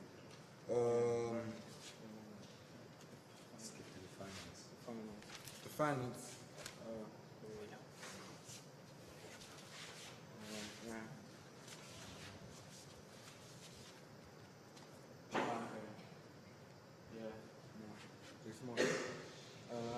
Yeah, we just, for start a company, we need an amount of 19,000 euro for start a company.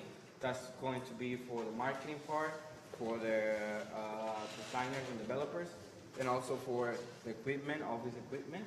So the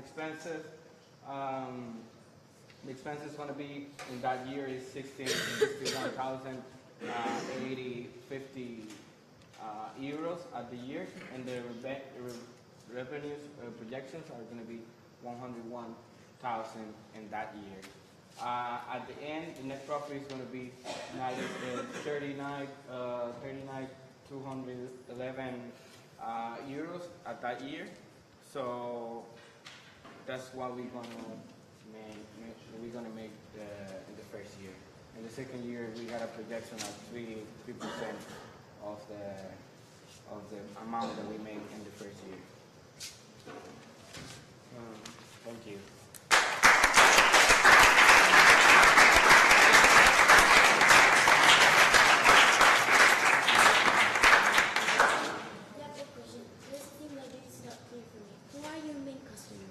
Okay, our customers are basically like with the students. We got three types of customers. Well, first one is the students. We got in the app, in the website, you can log in to the app, and there's free customers. So these free customers, free login. You will log into the website, and these people, we make money because they get to the app, and we got advertising. So if they pay, the money they pay is profit. But I mean, you told in the beginning that it was focused on students that are new in the city. Yeah, they don't know anything about that. Yeah. Okay. So they are going to find information about bars and things like that. Yeah. And this information is going to be provided by the bars. Yeah, by the bar. So or another students. No, by the bar. By the bar. So yeah, we. And this kind of thing should be rated, isn't it? Yes. Okay, by students that already knows the policy. So, sorry. So basically, what Johnny was trying to say is that from the students' perspective, which are the first customers, they are going to go onto the application and check around just to see what is around that area and community. And from the business perspective, which are the pubs and the bars who are going to relay that information, at the end of the day, they need information as well from the students, because without the likes and interests of each and every student that logs onto the application, they won't know how to cater to the needs of those students so that they will be able to do probably like Beyonce nights or rock and roll nights or, you know, that kind of thing.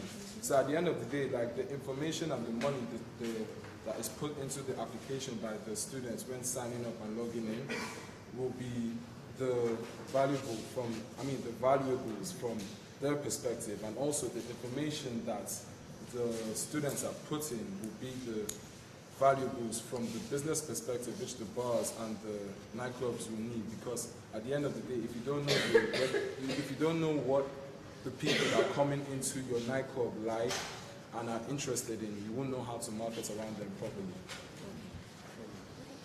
Okay. 5 million apps will be available on Apple in 2020. 5.2 million Android apps will be available in 2020. How on earth are people going to find you? Well, the advertising is going to be our What does that mean?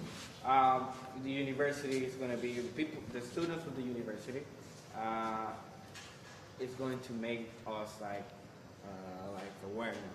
And at the end of the day, as well as us creating this app, we're going to also try and mentor students and train students from the University of Granada.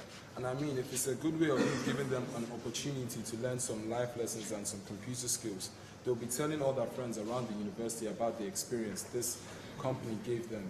And when they now try to find out more, University of Granada. Why University of Granada? Because because first of all, we thought about the amount of bars there are over there.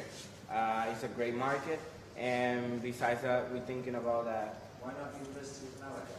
Because it's the target, like we said, like it's a big target, like a lot of bars over there, and it's a big community of students over there as well. So, 92 places there's a bar. For Sorry? 100 people, there's yeah, one bar. there's In Granada? Yeah. There are more bars in Granada than Malaga? Yeah, that's our research. We make the research.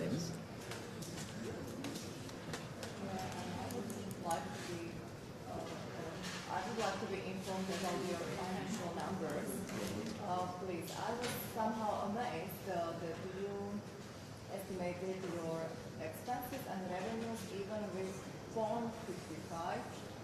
If you could you show us the slide? Yeah, can you go back?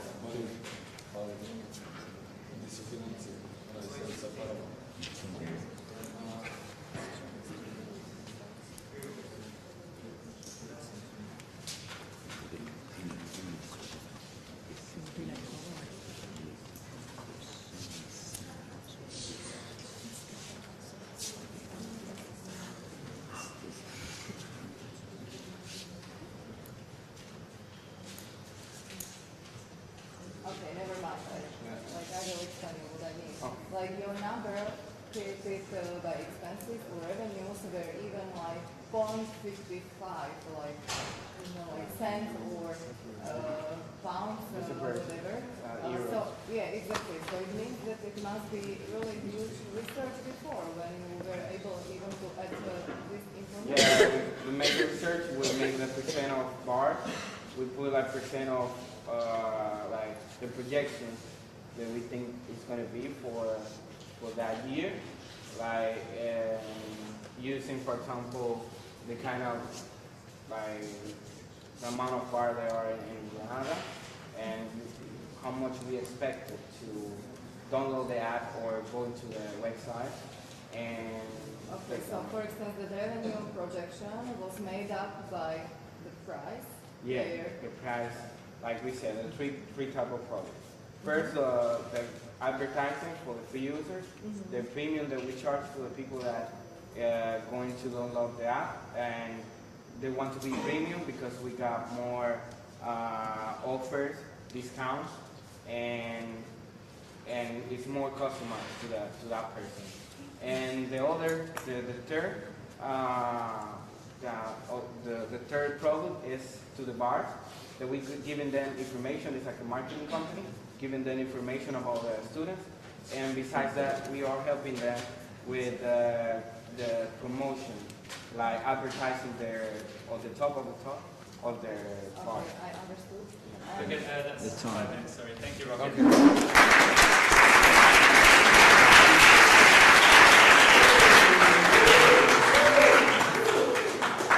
Next up, we'll be having Fearless, and then after that, we'll be having Veg Local.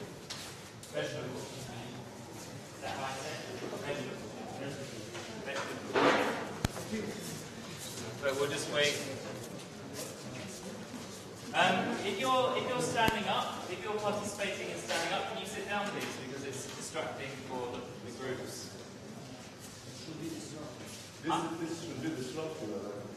But it could be disruptive if we started at the beginning that way, but we haven't gone with that approach. I think next time, next year, we'll throw eggs. We'll each have an egg, and you want to stir in it.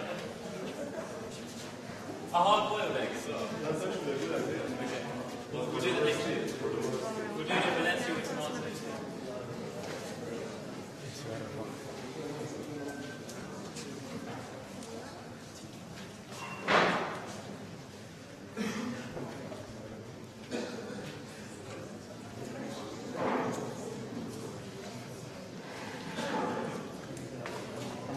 Thank you, Sam. Excellent. Lettuce now, then vegetable.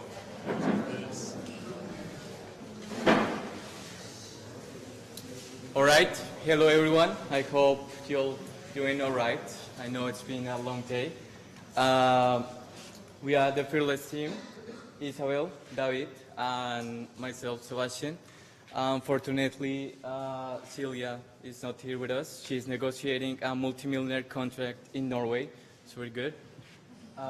We are going to speak in our Garify. So, who are we and what do we do? So, Garify is an app, and we specialize in connecting people and generating memories. What we want to do is design an experience for someone that is going to be traveling alone to another city and has no idea how to mobilize that. What we're doing is we're pairing a local guide with someone. So what we're doing is generating a long-lasting friendship. How do we do this? The process of selecting a guide has to be checked, you know, like no criminal records and all of this, has to be trustworthy. And also the guide has to be someone local, so that knows their way. If you want to participate in our app, feel free to join us whenever you want, unless you are like a normal tourist, you know. So this app is specifically for those hidden gems, those traveler tips that you can't find anywhere else. So now we want to bring you some data that will support our project. So approximately 130,000 people is traveling alone around the world. So this is the number of the travelers that have visited Spain 2 years ago. But the total number, this is our main market where we will work, but we can get some more clients in the other market, that is the global market. It's about 4 million or 5 million travelers, and we encourage the communication and networking between the traveler and the guides. So on a future, they could change roles and generate friendships. So this is a growing market because you know that now it's trying to travel like Erasmus or different kind of travels. And we are solving a problem. We are developing an app that will prioritize the generation of memories. We want memories for everyone, and we are here to solve this problem. So we will create a community, like a platform, that they gather guides and travelers. So who would use the app? So we have a customer that is the guest, will be people between 18 and 25 years old that travel to unknown places, and the other part will be guides. Will be the native people who know about the city and they want to spend their free time helping tourists. Okay, now I'm going to explain why we are different, our value proposition. Our application is different than another application of our competitors because our price is cheaper than other service. Our price is only €7 per hour and per person.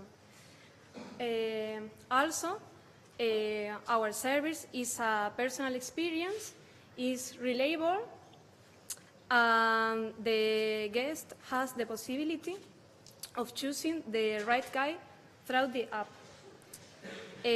Also, we are quickly and easy. Our application provides incoming for the guide.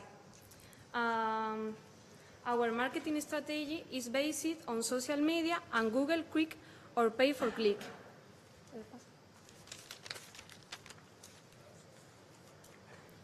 About our finance, our expenses consist in payments for the patient, registration of the name of the society, social capital for constitute the society.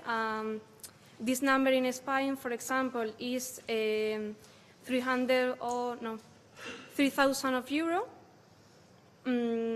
Another expense for us is the development of the application, the server. The taxes for the application appears in the Play Store and in the Apple Store. We will earn money with the commission of the guests will pay us. We think our statistics says that in 1 year, more or less, between the first and the second year, we are going to get on break even. Because we hope that between the first and the second year, we will have more or less 900 or 100 or 1,400 users. And that's all. We hope that you and us will create memories together through our application, and thank you for your attention.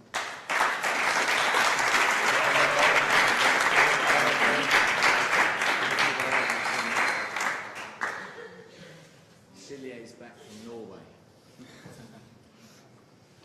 Okay. Why does it disappear?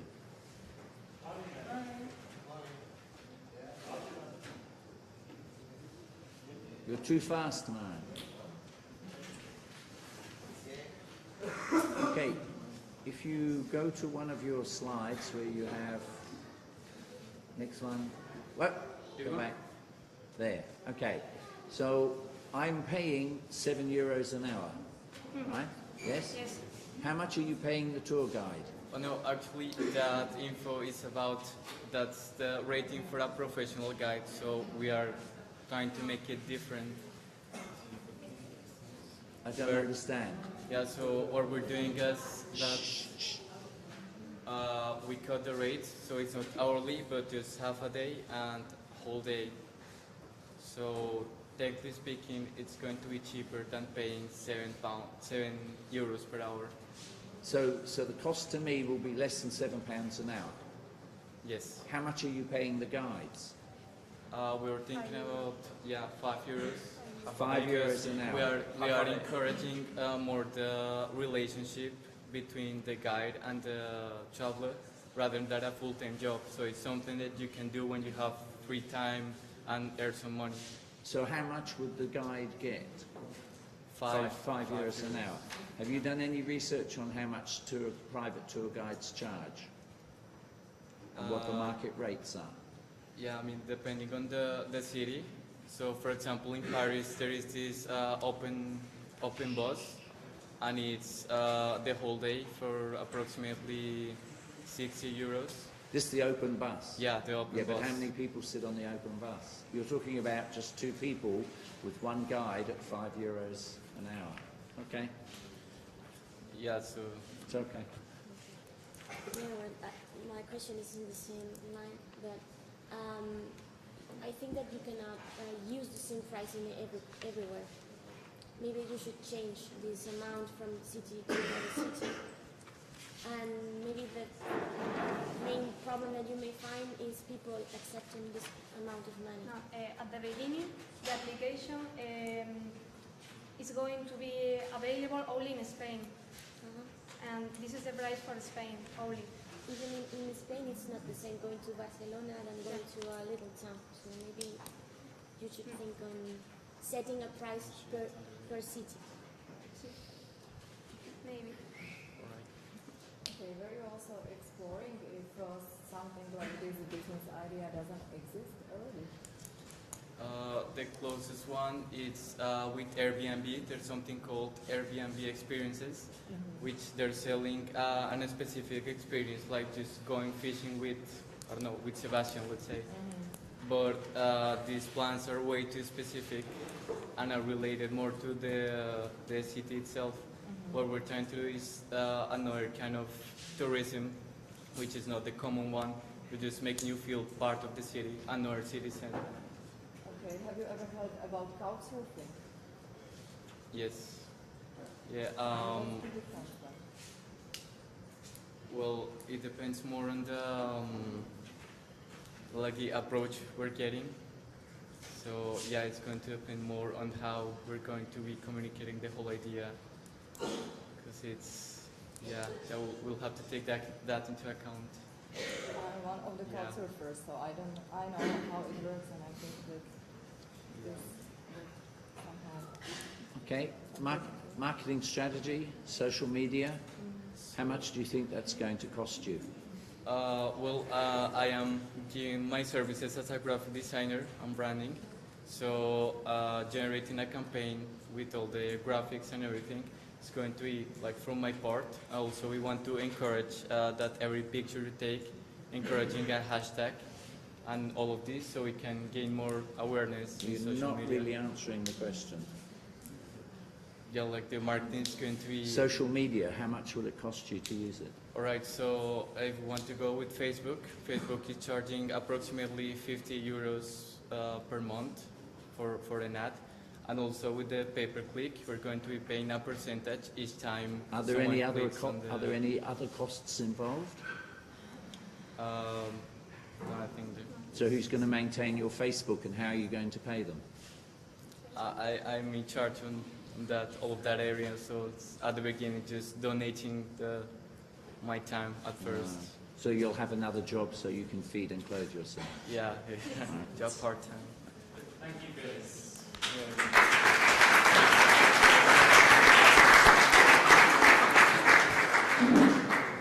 Okay, we're entering the supermarket now. We have vegetable, and then followed up by full pack. This is Vechico. Vegetable. Vechico? What? Manraj.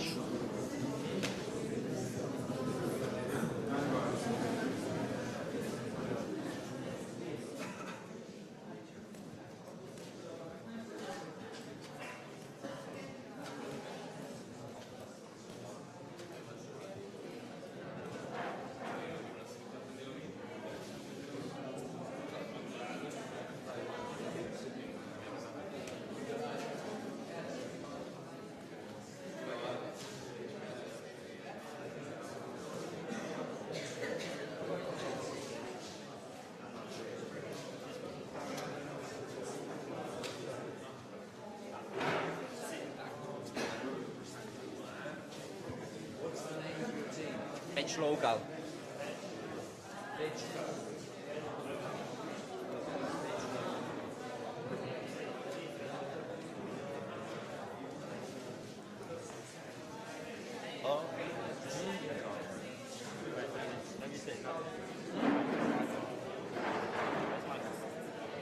Monday is bad. Yeah, I think so. We have to assume this and So it's 3 ways we can eat that. Remember, you just present yourself now, and then you're going to present for you. Or nothing, or something. Let's vegetable. You start at 9, fine. You go from financial, no? And communication with student colleges. Okay. Yeah, something to go closer. And maybe guide this process. Monday is bad.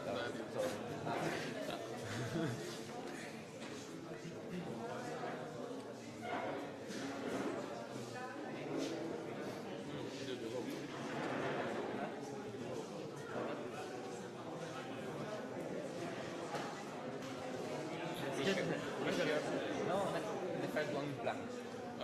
Go to the blank one. Sure. You start blank. You didn't look at your gun. What? Start with the blank one. And they will look at you first and then to the screen.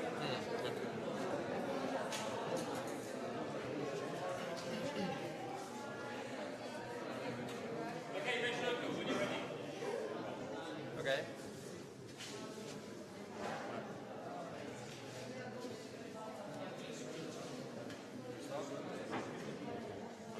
We start.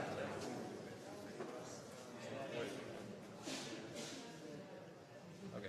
Good afternoon, everyone. We are here from Race Local.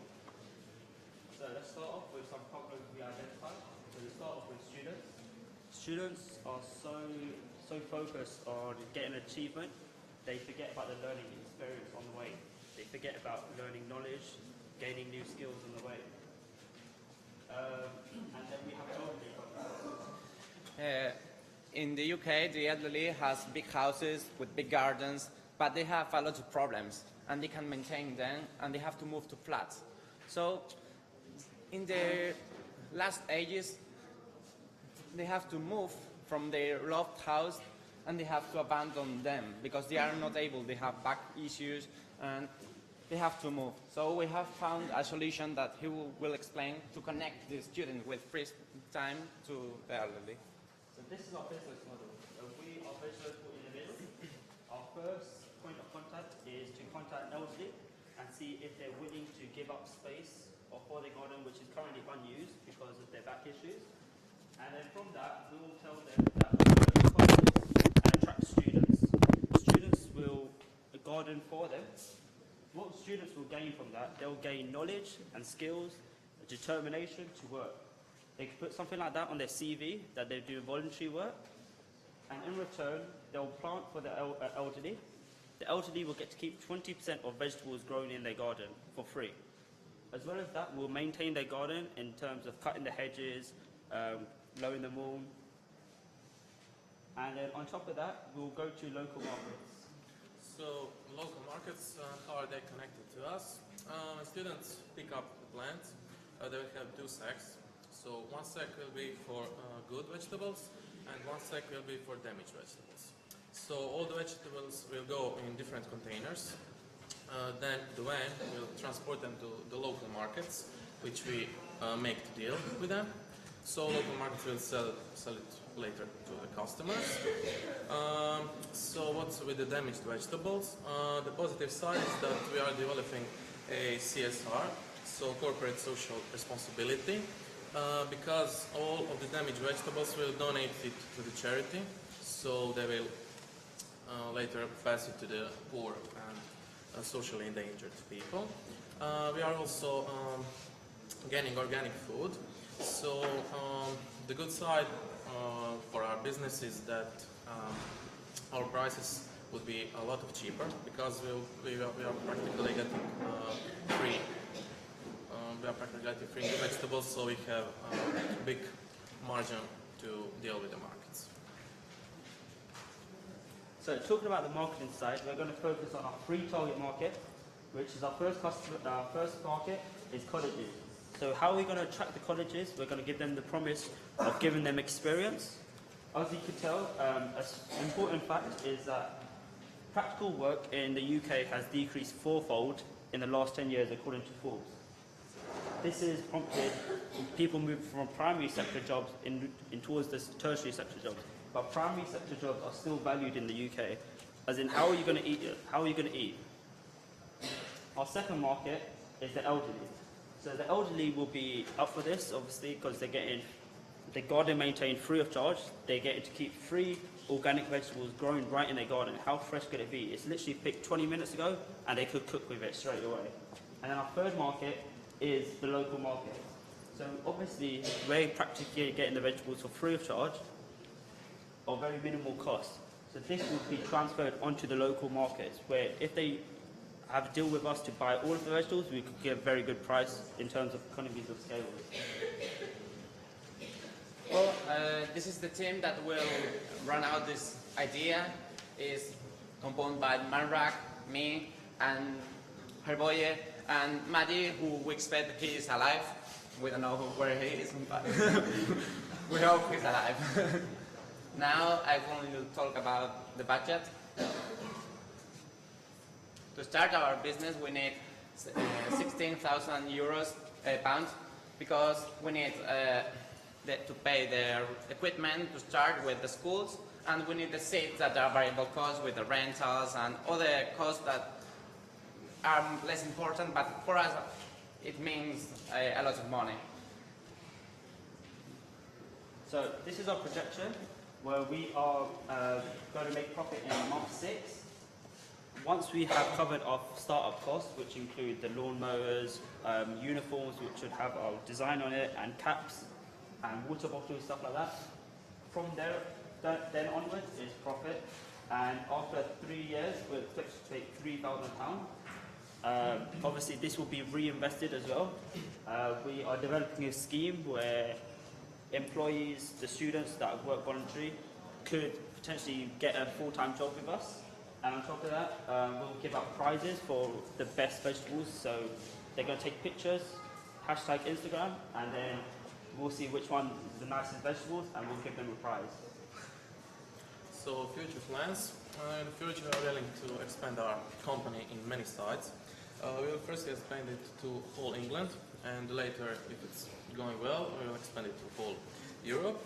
We'll make an application and website to help students with logistics, with buses and transport. We will buy more vans, and we will try to make a brand of it, because the more vegetables there are, the more charity we'll get, and the more people will hear our voice. We will involve many more students, I don't know, biology, chemistry, economy students, so they could all connect together. The opportunities for students, because after they have volunteered for, I don't know, maybe 1 or 2 years, after they finish their college, we could employ them for permanently, and the voice would spread. Yeah. That's all. Thank you very much for listening.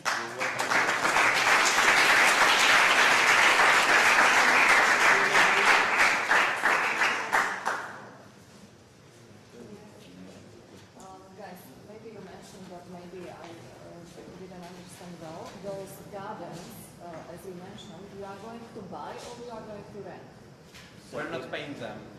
Where they get 20% of the vegetable they grow for free, and they get the whole garden cleaned, and this because maybe they don't want to plant in the whole garden, or only a half of the garden, and they will get the whole garden maintained. Okay, so like the... We give a service for free, for space. So whether go 25%, and our business gets everything else. It's like employing a gardener, but instead of gardener, we're going to plant vegetables for them, and they get to keep them for free. So the college would help the students, their teachers to go on the Yes. field and help the students to learn new things. This exchange doesn't involve money, because they get free space and free experience, they get free maintenance and free vegetables, and we make the profit and we connect them to be sure everything goes correctly. And slowly it will go in university's curriculum that practice on the field.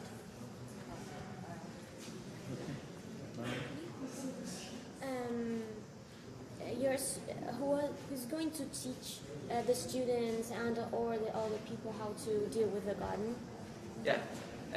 In Spain, we have many schools who have gardening students, and there is a teacher for a group, a small group of students, because they have to learn. So the teacher will be with them in the gardens, but we will also have a supervisor, imagine for 5 gardens, who will talk, not an expert, to talk with the elderly and with the school to know what's wrong, to get feedback, and make everything go on the plan. So, and how are you going to recruit them?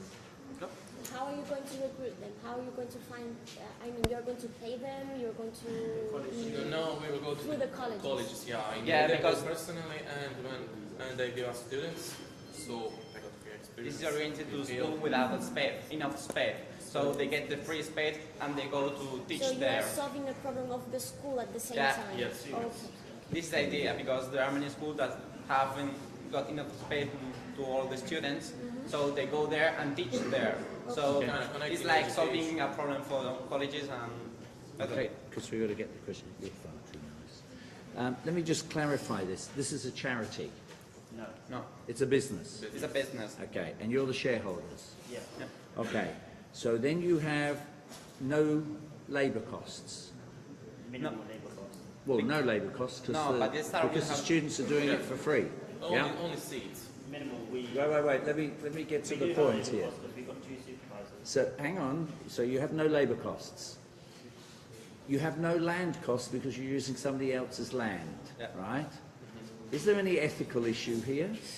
There is, we have got labour costs in the terms of... We connect supervisors. two problems that wouldn't connect by No, themselves. you're missing my point. You have free labour, and you're using somebody else's land Everyone for is free, profit. right? Everyone profit right there. Paying them just 20% of the vegetables that grow. I see a big ethical problem here.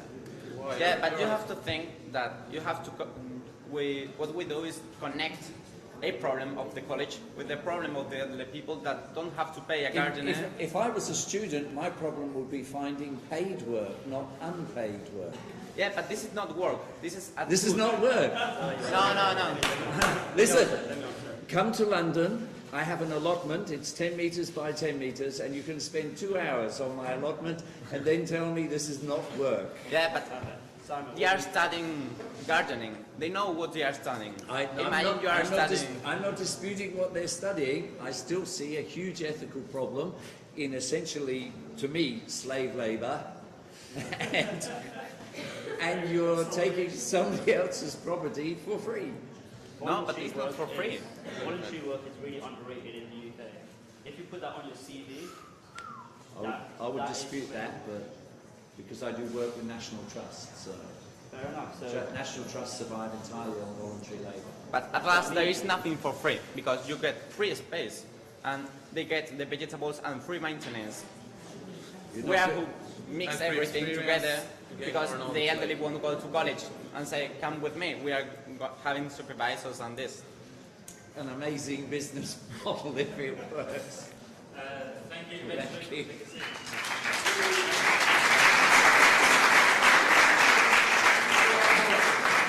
Okay, we have 2 teams left, okay? Si tienes la intenta pared de españoles ahí, ¿qué pasa? If you want, Trump will buy you and you can go to America and make a wall for him. You know? Can you guys sit down, please, for the last 2 groups? No vais a escapar. I've got my eyes on you. Okay, so finally today, finally this morning we have 4-pack and followed by Arrow. Where is Arrow?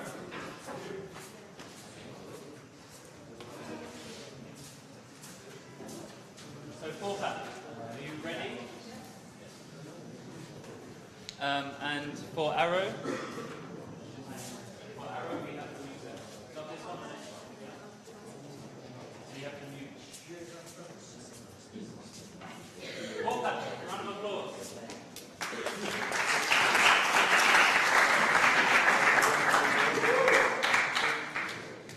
Your name is Koga?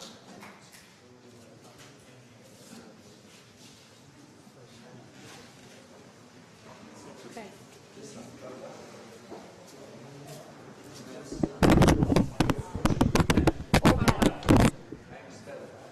Four. Pack.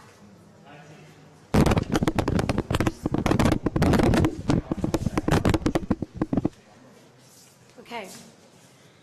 Good afternoon. Our group name is 4-Pack, and we are delighted to present our new product to you guys and to the judges. Starting with our goal, our main goal is offering our product to the main target, of course, and satisfy our clients with innovative technology fulfilling their needs, and everyone's needs. The use of smartphones has increased dramatically in London these days. And according to the latest report at Smart Strategies Global 2017, smartphones users base will grow 58% in between 2016 and between 2016 and 2022. Smartphone penetration rate of population will increase to 44% worldwide by the end of 2017. Due to the increase of the use of smartphones and technology growing continuously, people are usually complaining about their battery life, and of course their battery dying, as we could see in this 7 really good days. So we combined a portable platforms that we put in the center of tables, like you can see here, in the center of tables of restaurants, bars, and cafes, which will provide energy to your phones. And it is wireless energy and also portable, USB portables, USB plugs.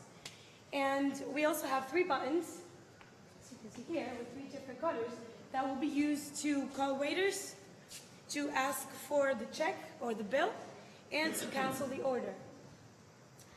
Also, we will outsource our production to countries like China and Korea to access their resources of knowledge and cheap labor. And we believe this will reduce our costs significantly.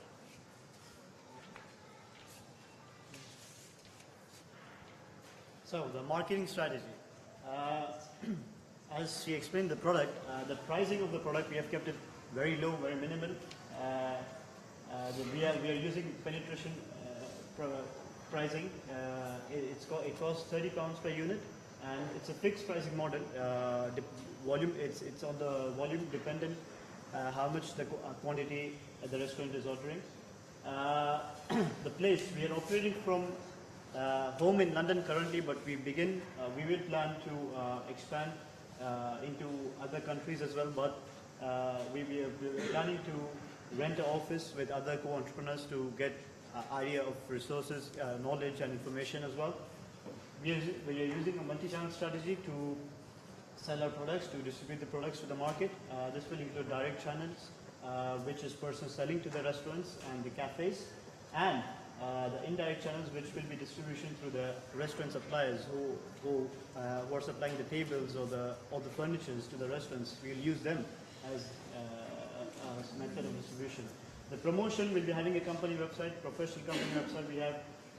We will be having social media campaigns, videos on YouTube, and since we have 2 marketing graduates in our team, we will be using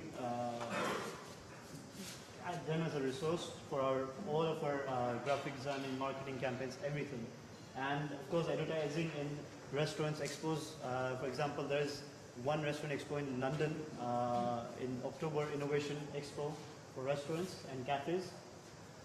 So these will be the methods of promotion. And the competition, PowerMat is one of our main competitors because they use a similar kind of a technology, but for them you have to buy a special ring to charge your phones. But for us, the tables will already be there, and you don't need any ring or anything to buy before that. It's just the restaurants that are going to provide you, so it's zero cost to the customers. And the wireless charging technologies, it acts as a competitor, but it will help us only because the new generation phones are getting wireless charging technology, and then later it will be easier for people to charge the phones, and we have already built a platform for them to charge the phone. The initial investment will be having a capital of 15,000 pounds, and these are the one-off first-time investments. We could call one-off investments.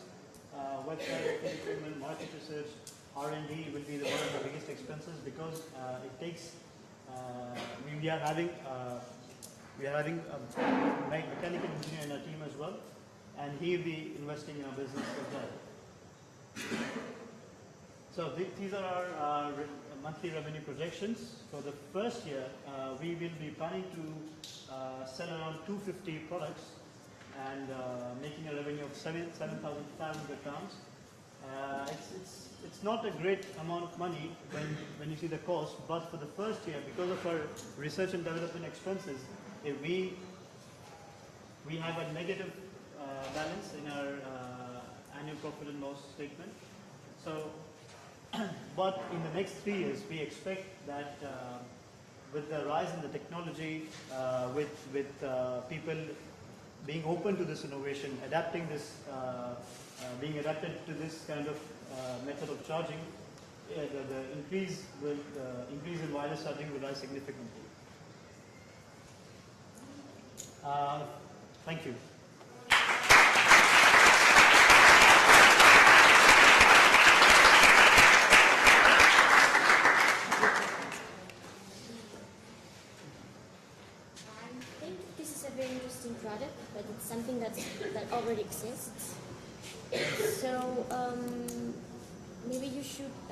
put a more effort in what makes it different.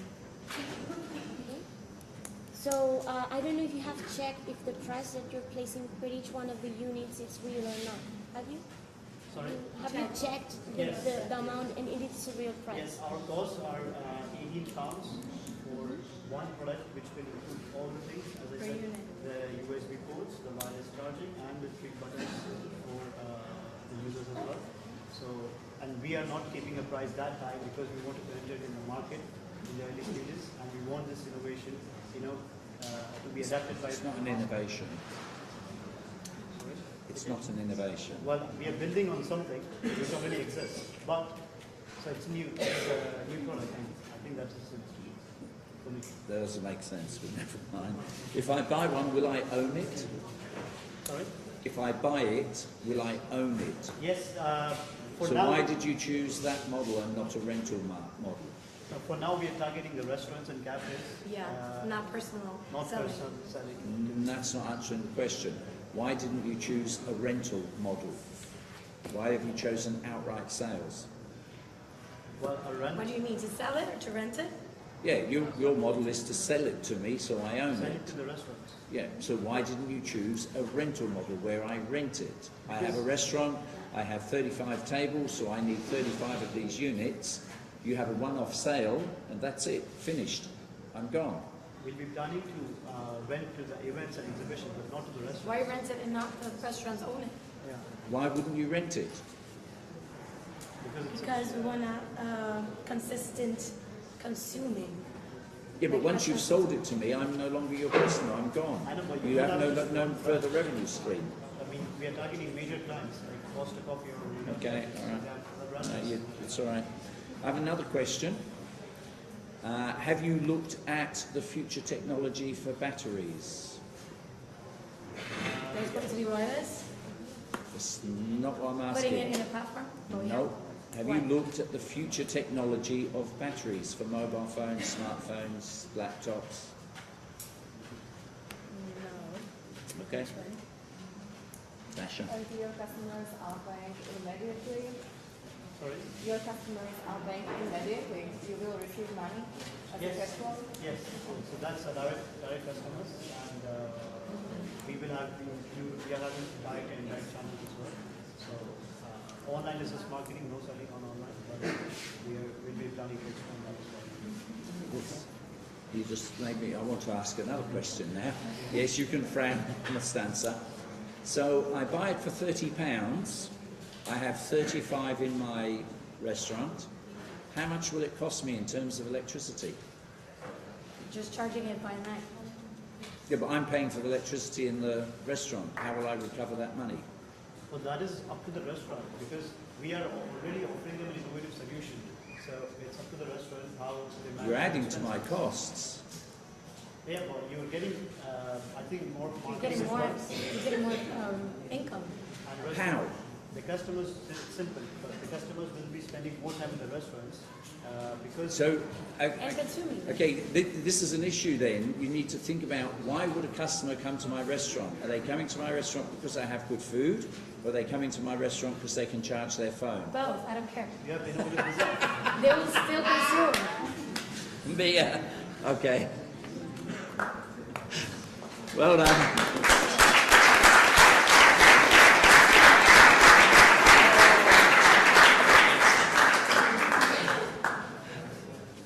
Thank you for that. Okay. Marin. Marina. Are we close? Okay, good. Okay, so finally for this morning we have Arrow. Once Arrow are finished and they have the questions and you give them a round of applause, you can go for lunch, yeah? Be back here at 2:20, yeah? I'm trying to do everything so we finish by about 5-ish, yeah? So if everyone comes back at 5, yeah? If everyone comes back at 2:20, that's what I said, right? Then we can hopefully get everything done by 5. And if we get things done by 5, we might be able to, some people might be able to go on a bike ride as well. Yeah, so it really depends on you guys. So we'll have Arrow and then come back here at 2:20, okay? Michael. He's asking you who's the first one after lunch. I don't think you should know.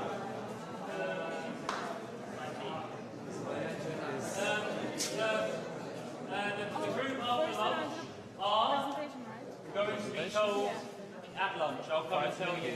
6 minutes. Yes. 5 minutes and 50 seconds. I'm going to the bus station. Find me there. Okay. So. Ah, no. It's for the end.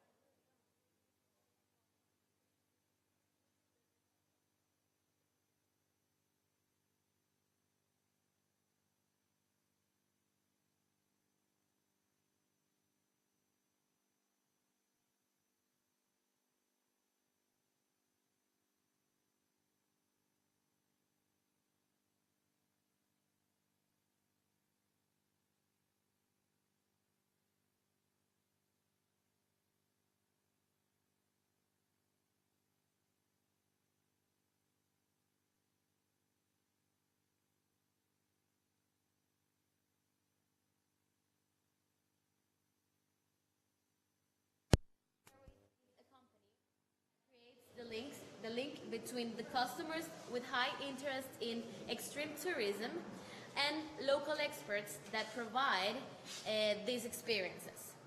So if you think of extreme tourism, what example can you give us of an extreme touristic activity? Hiking? No? What? Rafting? Parachute? Free fall? Rock climb? Yes, Simon knows best.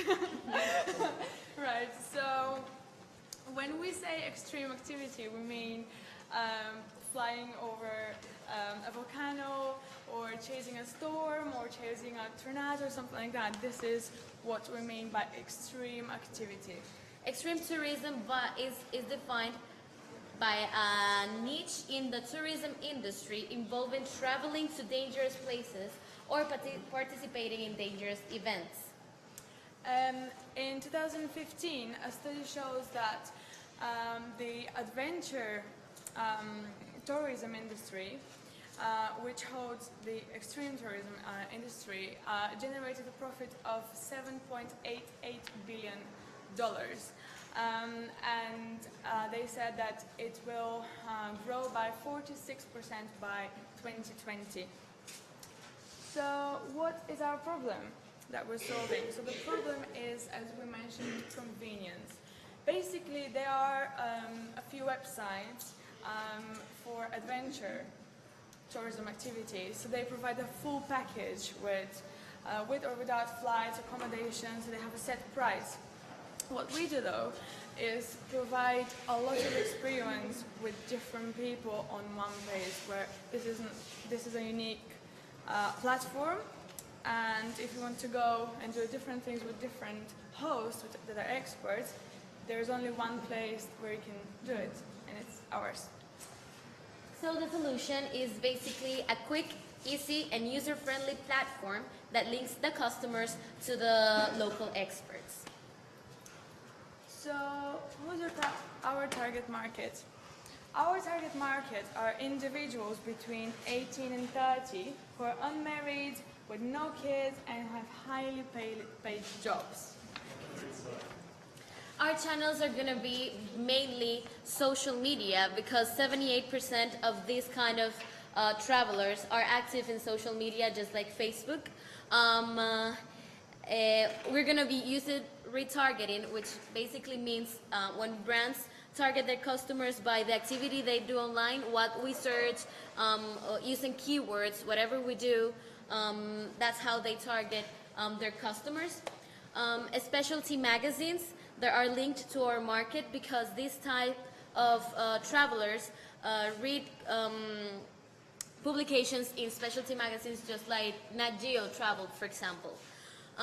They plan their trips by researching online and consulting and recommending and looking for trips by posting that on social media. we're also using human influencers.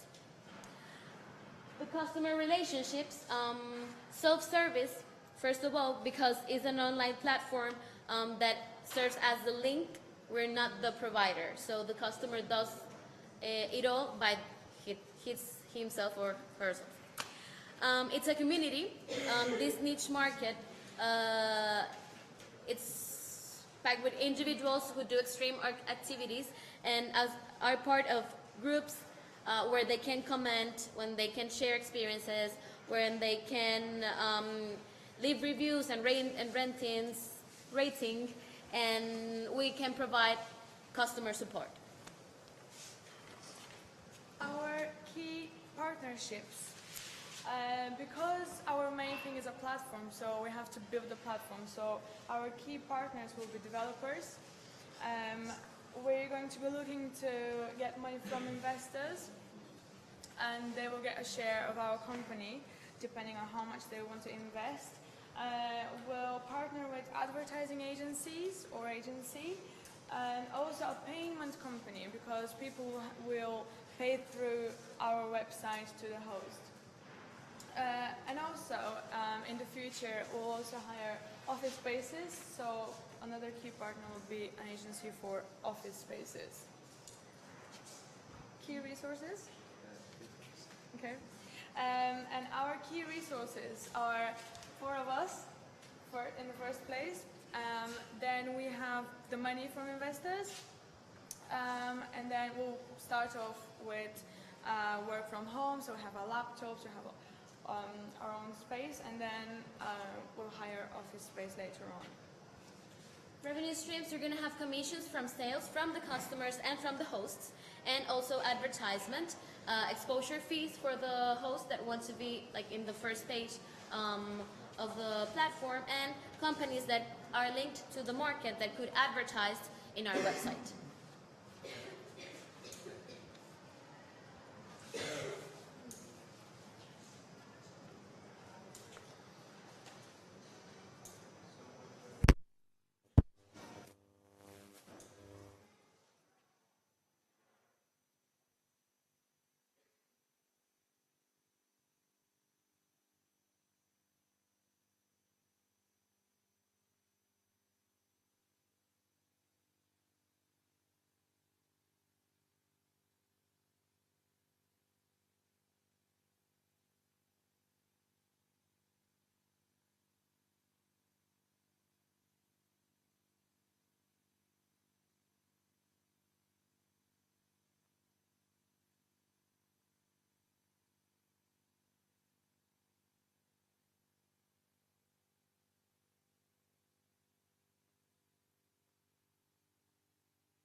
Because you're presenting some revenue streams, but so far when do you plan to like earn some net profit or net loss, how it will be at the beginning, and also what are your costs or expenses? Yeah, well, we have a cost structure. So,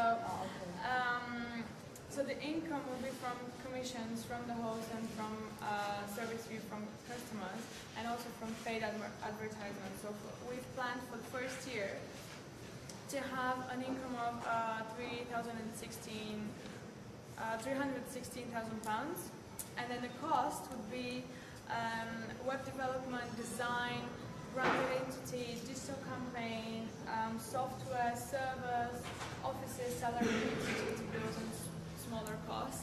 So for the first year, we have that at a total amount of 100,000 pounds.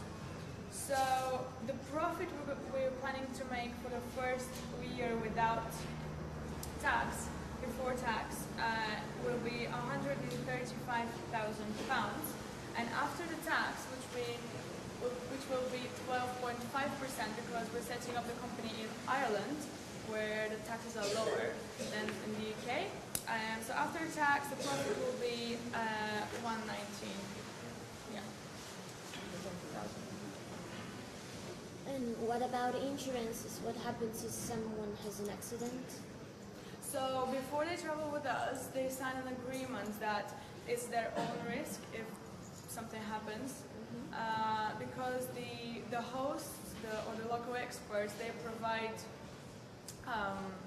the tours and like all the activities, but it's the people's own risk because it's high risk. That document's not going to stop people suing you. It's their own risk. Sorry? They're saying that they're taking their own risk when they come with us. I'm not disputing what the letter says, but that's not going to stop them suing you. For what? For injury. Yeah, for injuries.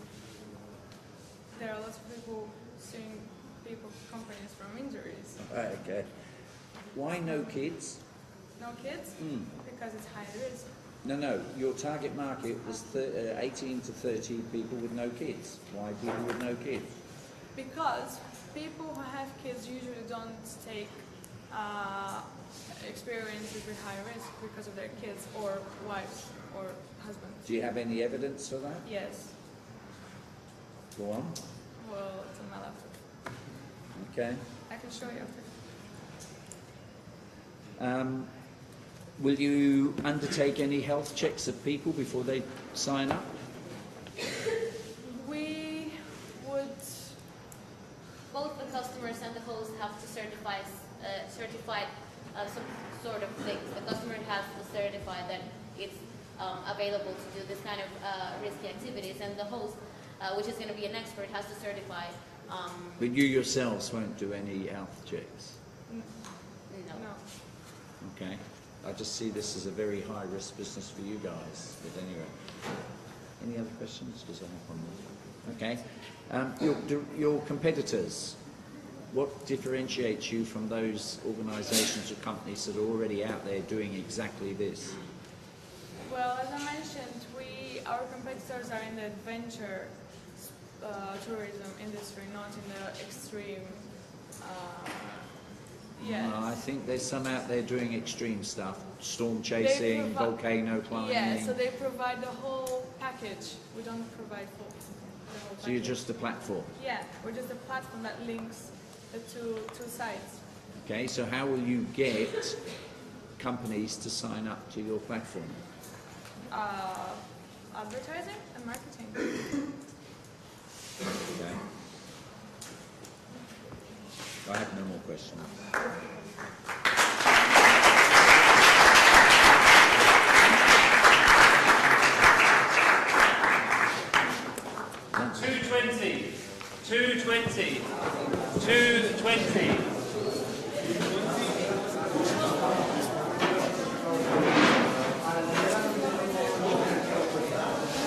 Bloody good.